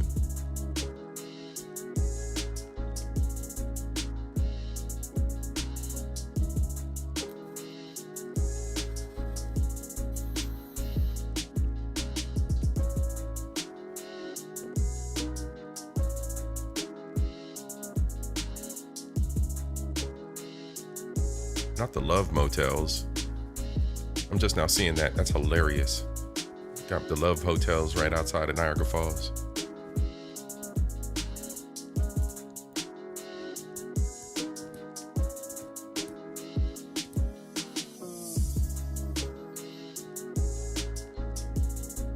Oh, this was a liquor stop.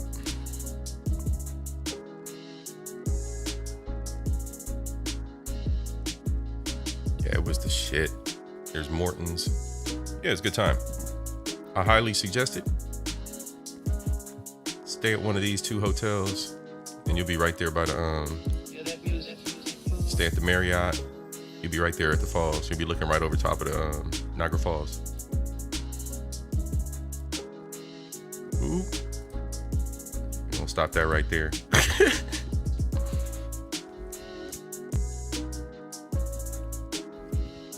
Yeah, I'm gonna stop that right there. All parties will remain anonymous. All parties will remain. Morton Steakhouse. Sir, you are correct. And it is the shit. It is delicious. Delicious. Absolutely delicious. It was well worth it experience. It's my first time going.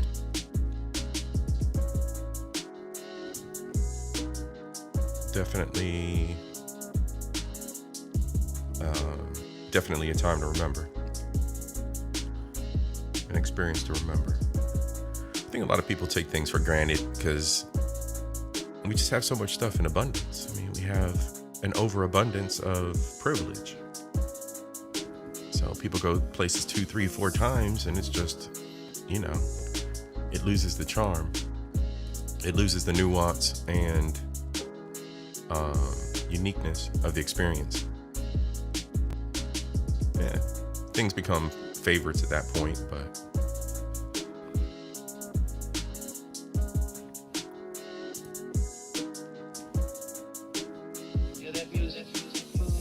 hold on. I'm gonna pull something up right here. Peter Luger. I have not heard of Peter Luger. All right, bro, you just opened my eyes to something. We're gonna check that out. See what Peter Luger is. Let's see here. Give me 1 second.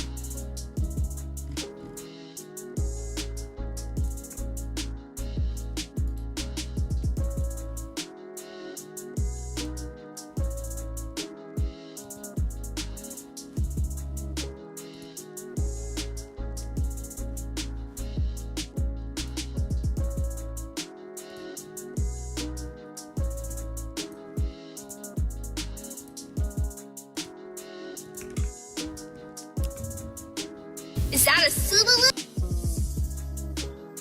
I don't know if y'all seen this. This the whip. Is that a Subaru?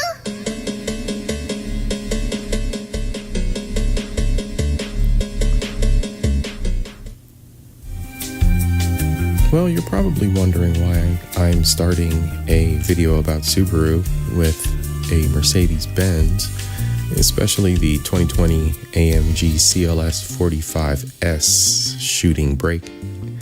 Well, this is where it all began. My attention was drawn to this car with a 382 horsepower all-wheel drive. But there was a problem. Wow. At 7. Yeah, I wasn't going to buy. I love the shooting brake because I like wagons. I like the hatch. I like the slant backs. I like that look. And that shit looks sick as hell to me. Look like a little space shuttle. This Mercedes is sick. I liked it a lot. I wanted to get one. And they stopped making them. Of course, because everybody's going electric and everything's cheap as shit now. And like the Benzes out now are just pieces of trash.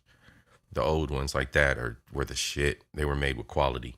So yeah, I was gonna get one of them. I looked at the price tag. I was like, we're not doing that. We're not doing that. There was a problem. Oh, also too, I put that link in the description for the Peter Luger. Y'all, that steakhouse, check that out.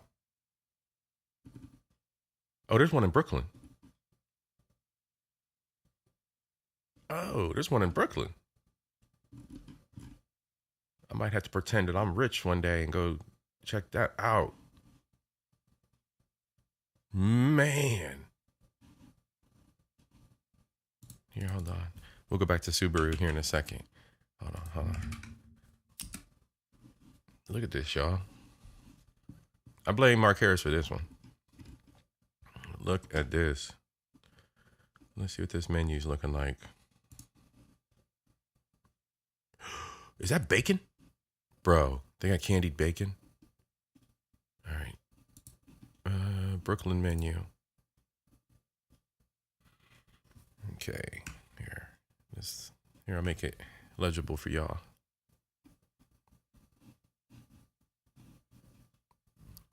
"12 said, what's wrong with Ford? Fixed or repaired daily. FORD. I like my Japanese and my euros. I like my Japanese and my euro cards.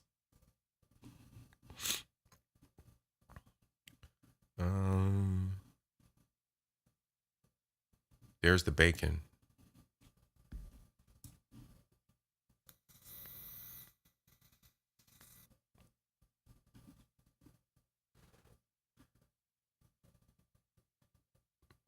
All right. A steak for 2, a steak for 3, a steak for 4, a single steak, a rib steak for 1 or 2, lamb chops, salmon, sole filet, all the veggies, desserts. Let's go. Man. man. You know that's about $200-$300. It'd be good though. It'd be good. Whew. Good looking, bro. Audi wagon, bro. You feeling me? You feel me? Stick shift. Let me get bring back stick shifts, please. At $75,722, I wasn't. He said, pretend you are rich. You said you'd spend $1,000 on a hotel when you want to enjoy time alone. No, not necessarily. Not necessarily. I might do the Airbnb. Well, like previously, like before I was in a relationship, like, like the Airbnb thing. Like if it was, and I did. All right. So yeah, you're right. When I went to St. Lucia, I did spend about that at the hotel, but it was like an Airbnb situation thing in a hotel. It's like a bunch of units. It was a bunch of units in a big building, and they Airbnb them, rent them out, something like that. So yeah, I did. Man, it was worth it. It was worth it. It was fun. Wasn't gonna do it. I didn't want to be the idiot, so I had to come up with a plan B. There had to be another choice. So I drew up a short list, with the top being Subaru.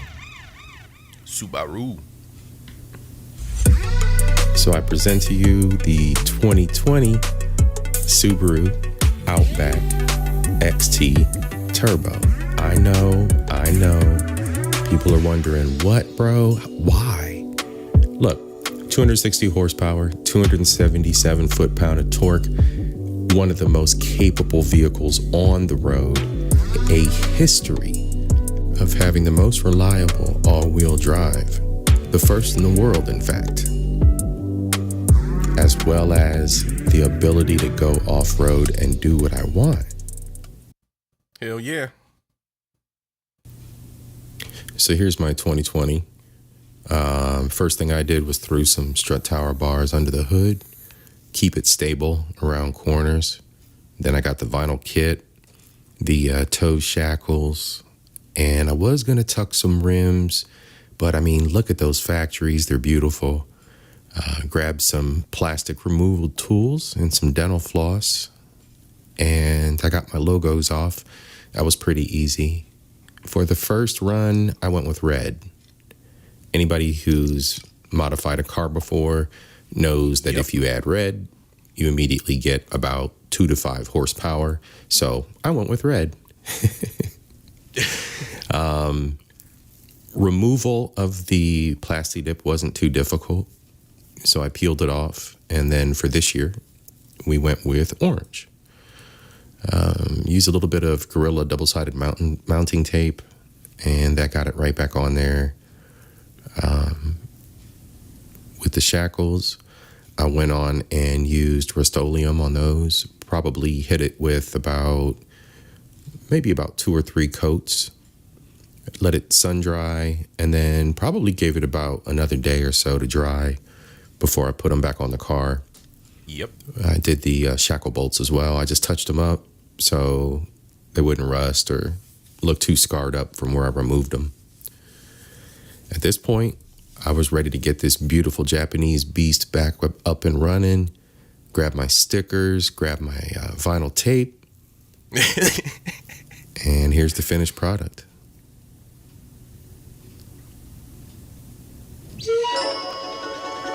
So 12, what I did was on the nose of the car, those 2 orange stripes down in the front, down here. Yeah, you guys can see my mouse. I put those 2 orange stripes there. I got the toe shackle over here, that little orange toe shackle. Then I got stickers. I got a vinyl sticker for the front logo in orange. This stripe on the side here, it was red before, so then I just pulled the red out the middle and then just seated orange right in the middle of that stripe, the black racing stripe there.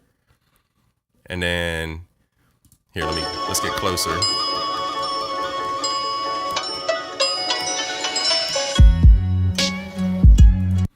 So then I put this orange stripe right here, this detail stripe I didn't have that detail stripe when I did the red before. I said, you know what? Let me go. It makes it pop a little more. So I put that line right there, and then I did the Subaru in orange right there in the middle. And then on the back, I'll show you the back, but on the back I just put the same orange sticker for the big Subaru logo on the back. Yeah, I should have just blanked out my license plate and showed the back too, because I did put another detail stripe along the bottom of the back of the vehicle too, so it looks sick. It looks really good.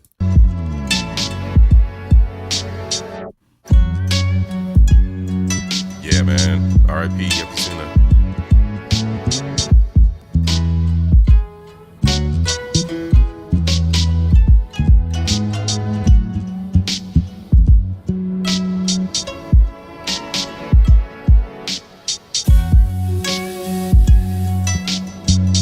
Yeah, bro.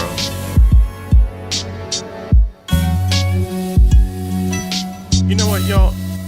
I never did, but I really wanted to. I've always wanted to. One thing first, and then it's just us, music, and the road. Just us, music, and then the bonus here at the end is I replaced the door lights with Subaru lights, and I replaced my foggies with the fog lights with orange filters on them. So I put orange vinyl filters over them, so they look like, so they project orange. Just us, music. Yeah, bro, the orange pops. Watch this. Watch this part. This shit's sick. Just us, music, and the road.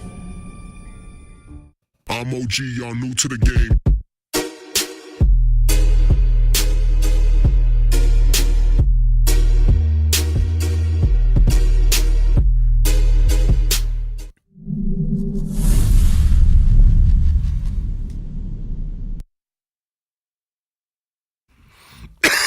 Hell yeah. Let's go.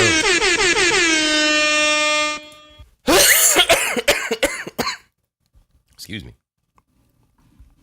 I love it. I love that car.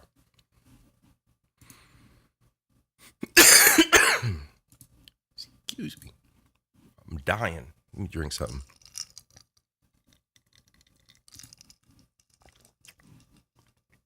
No, that's not a race car. I've always wanted. So I had a 325 IS, 88 325 IS BMW, and it was dropped. It was lowered. I had it double clutched, so it was race worthy. It was seriously race worthy.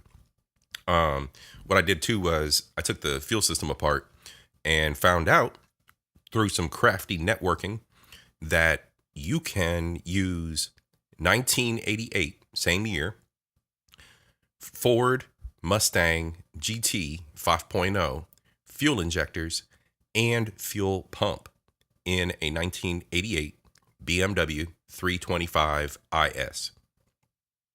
Promise.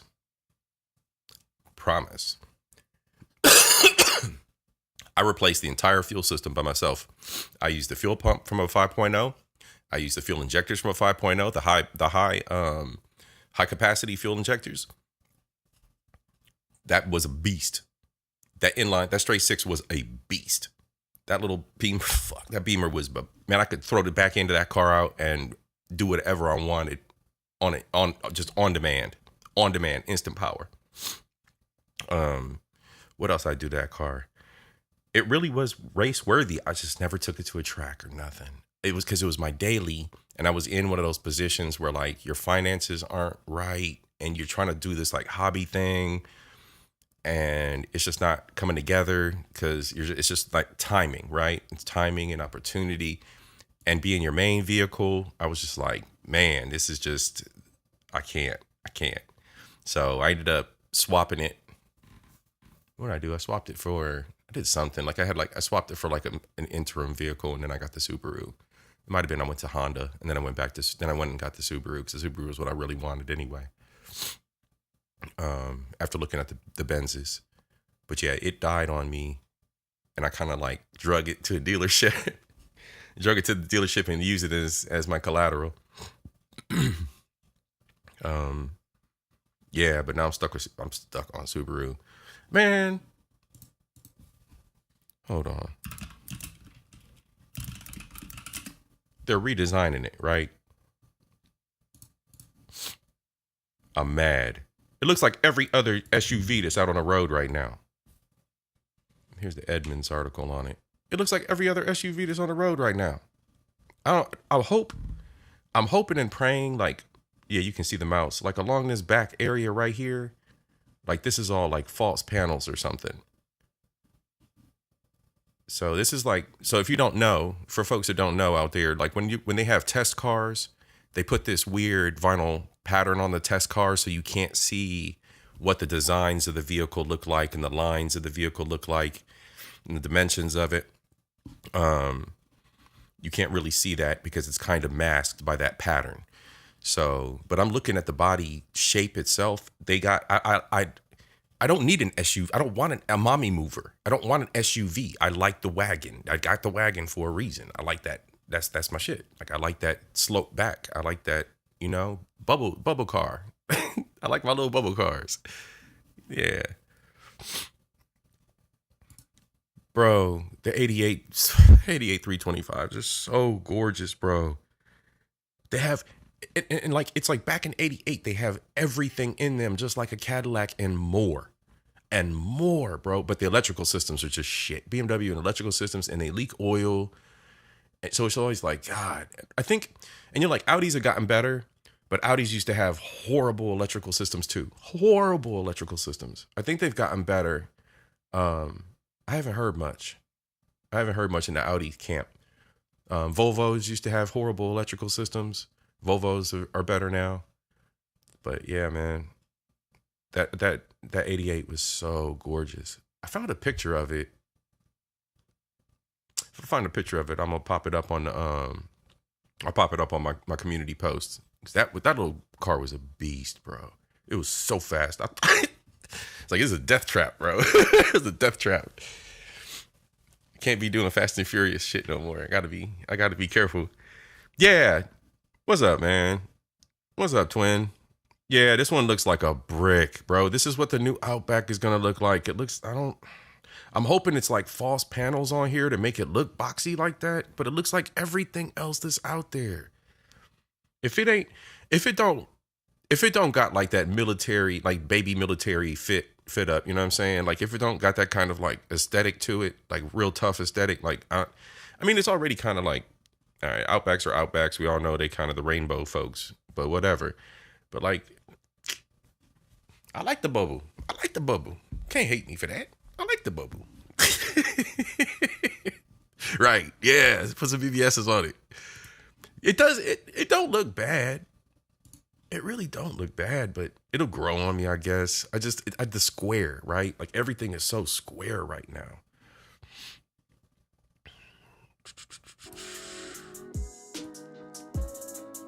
I didn't have no background music. Here we go. Just got home. That's what's up. Yeah.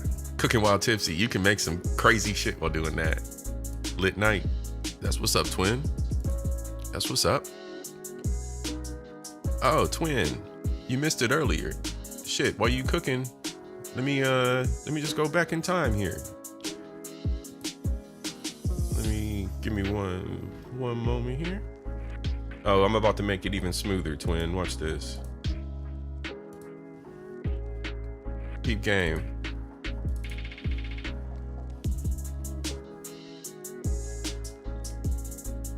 Yeah, bro. Yeah, twin. So yeah, peep game. We was riding along earlier. I was kind of scrolling through, going through my videos of my road trip.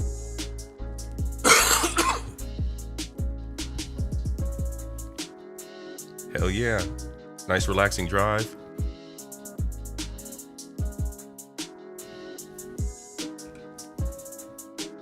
Oh, hell yeah. I can play that in the background. Let me shut this one down. We don't want the computer crashing. You're doing too much. All right. I had to shut down the video editor, y'all.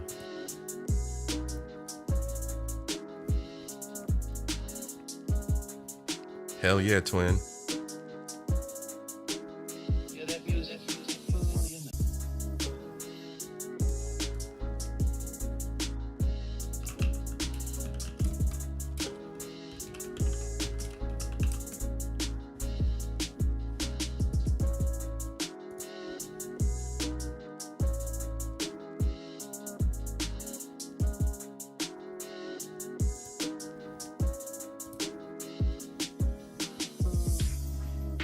Have you seen the 2025 Chevy Impala SS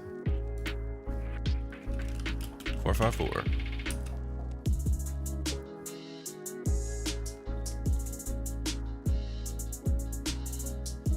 Oh. Well,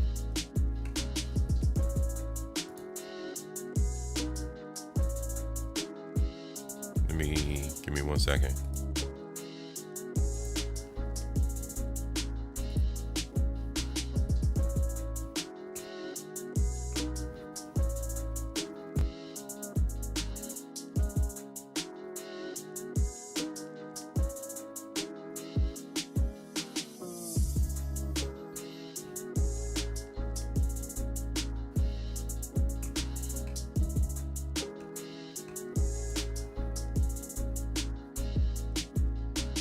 I'm starting to wonder which ones are concepts. These more radical designs look like concepts.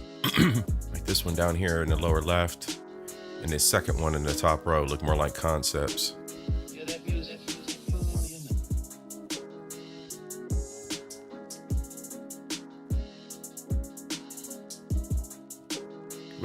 I mean,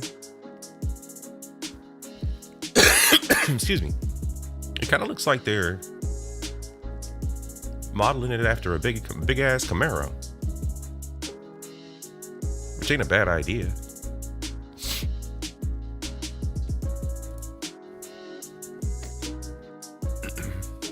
Yeah, that's an AI channel. Let's see what it's showing here. I don't care about the voice.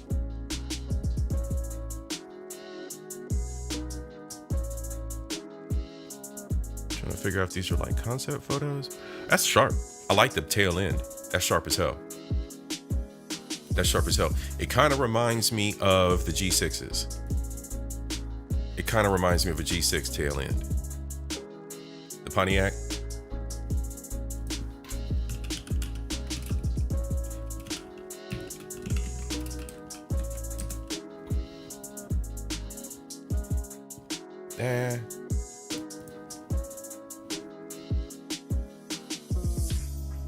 Yeah, maybe. It's the same damn family, so it doesn't really matter. Yeah, it's the same damn family, so it's got that stance. 650 horsepower. Jesus.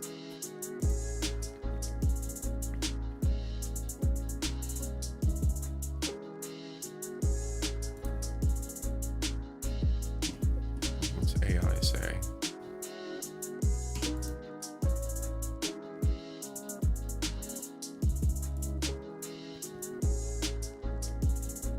Google's all jacked up now that they got these AI answers at the top.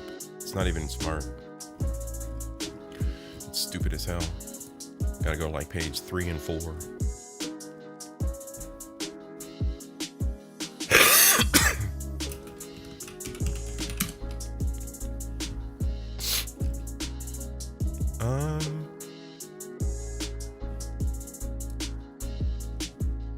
Nothing from Edmonds yet. We'll see. We'll see. Yeah, the G8s. G6s, G8s. Yep. Somebody got a G6. They slapped a bunch of stickers on it, but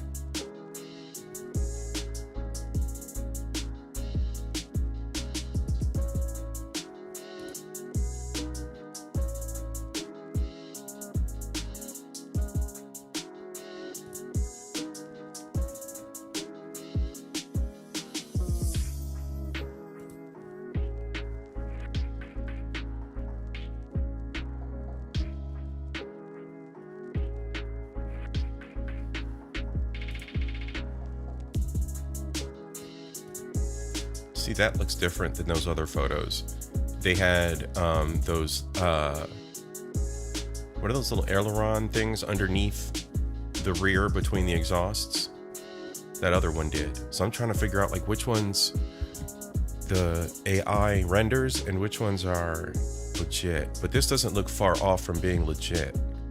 This looks more conservative. So this looks more like production, like they'd manufacture this shit. That other one looked more extreme and radical. Yeah, same old instrument cluster. But I do like that. And shit, how much you say? 650? 650 horsepower? Damn. Probably the two-door coupe. The coupe. The lighter version. Yep. Low key, it looks like the new Camry too. It's got like styling cues like the new Camry.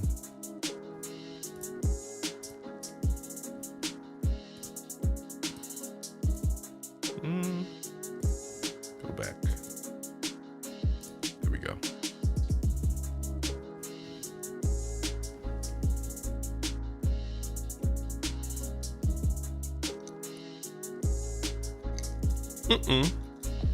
Did I just juke around that dude in traffic?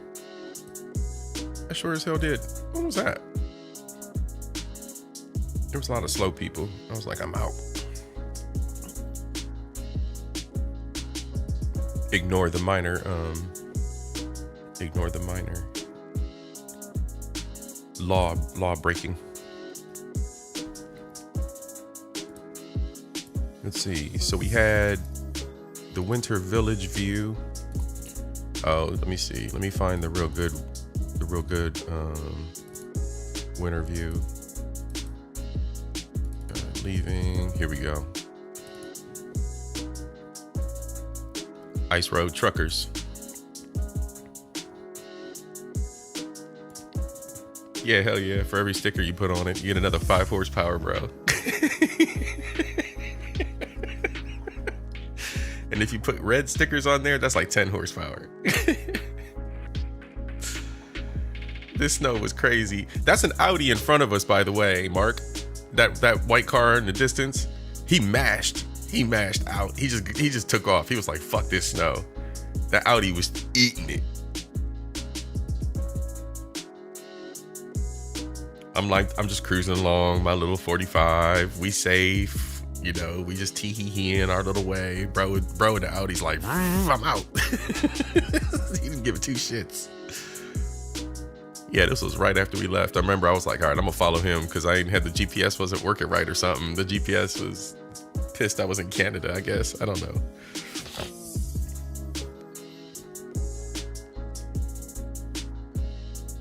Yeah, and this was that big storm that they had up there. And actually, when did the airplane in Toronto do the belly flop?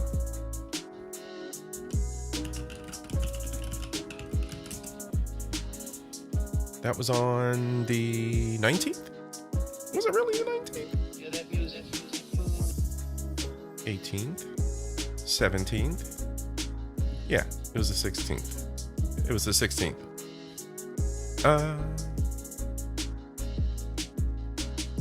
It was the 16th or 17th, but yeah, it was the day we left. So this storm is what caused that plane. Look at the roads. I mean, everybody was safe, right? So I could laugh about it. But this is what the roads. I can only imagine what the airport looked like. And this was leaving the area.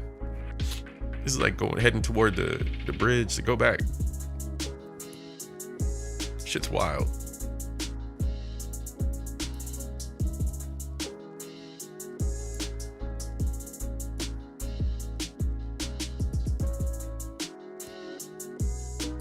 Let's see.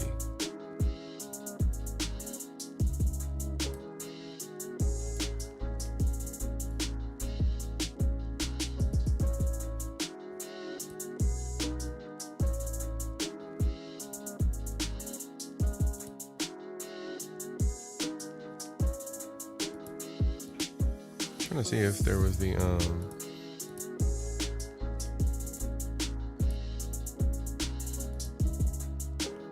crossing.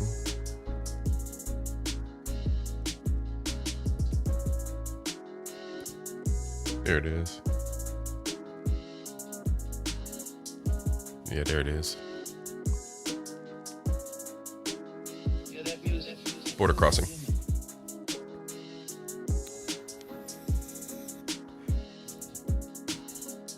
Mark, you have a good night, bro. Thanks for joining me this evening. I'm probably going to shut it down here in a little bit.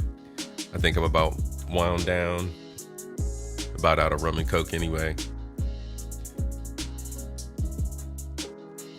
As always, it's a pleasure chilling with you. Yeah, border crossing.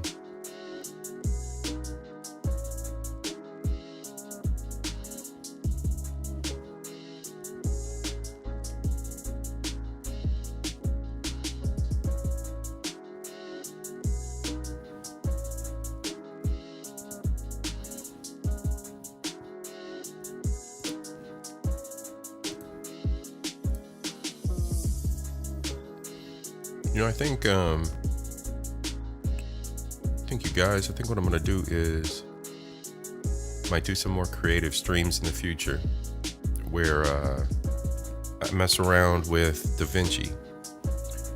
I have not used DaVinci Resolve, and I'm thinking about switching over to the free version of it. Also, I have a new I have another channel, new channel spun up, and I want to do some creative stuff over there as well. So I think in the near future, no timeline, but I think we'll do some creative stuff over there as well. Trying to slow down the pace a little bit, do a soft reboot of the channel. We'll see what's going on. We'll see what comes up. But I think maybe messing around with DaVinci Resolve a little bit, watching some Instructables on YouTube. Y'all can watch along with me. We can see what's up with that. I'm always overly complicated with the tools I use. Everybody's like running over here using Canva and all these other instant tools on the internet, cloud tools. Nah, I like my own stuff. I like to have everything local on my own machine and handle my own business on my own platform. Oh, no problem, Mark. No problem at all. Like I said, man, everybody who's down for the cause and hangs out, you know what I'm saying? Everybody who's sub 1,000 content creator or just my peoples, wrench you up. We're all the y'all are the day ones. We're going for 1,000 day ones. Then we're gonna cut it off. But yeah, everybody, the channel's always going to grow. Always going to be fun shit over here for us to be entertained by. Culture, knowledge, entertainment, something to help you grow a little bit, maybe. Something to help you think a little bit. And I'm always going to be sharing my knowledge with you when I'm not angsty and it's a red light night and I'm poking fun at society. Y'all know what it is, right?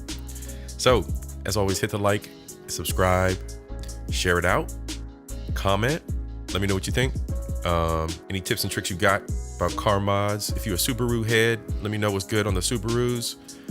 Y'all know what it is. Y'all know I like my shit. Y'all know what the shit I like over here. Y'all know what it is. So, all right, y'all. We are going to spring forward at what, 2 a.m. or 3 a.m. About another half hour.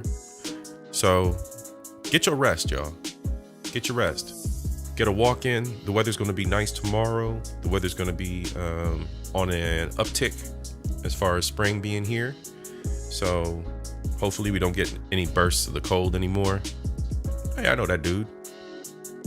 The ice was bad. Yeah, it was snowing like hell. All right, y'all, look for some of these videos to be chopped up in future content as well. I got some work ahead of me.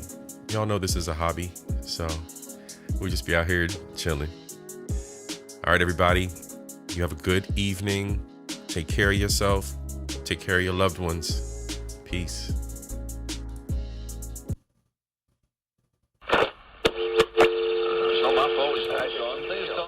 Nancy feels that a newspaper, any newspaper, has the obligation to deliberately deal with those things which demand public attention.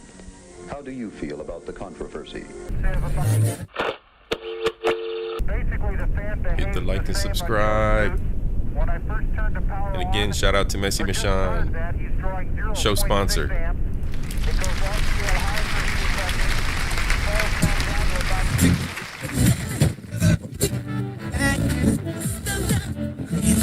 The CBS Evening News with Walter Cronkite. Well, first I jumped to 9.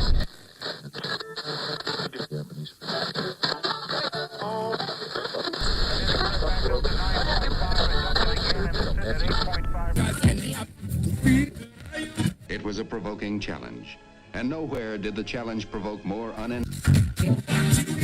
Averaging a peak, I'd say about 0.1 amp.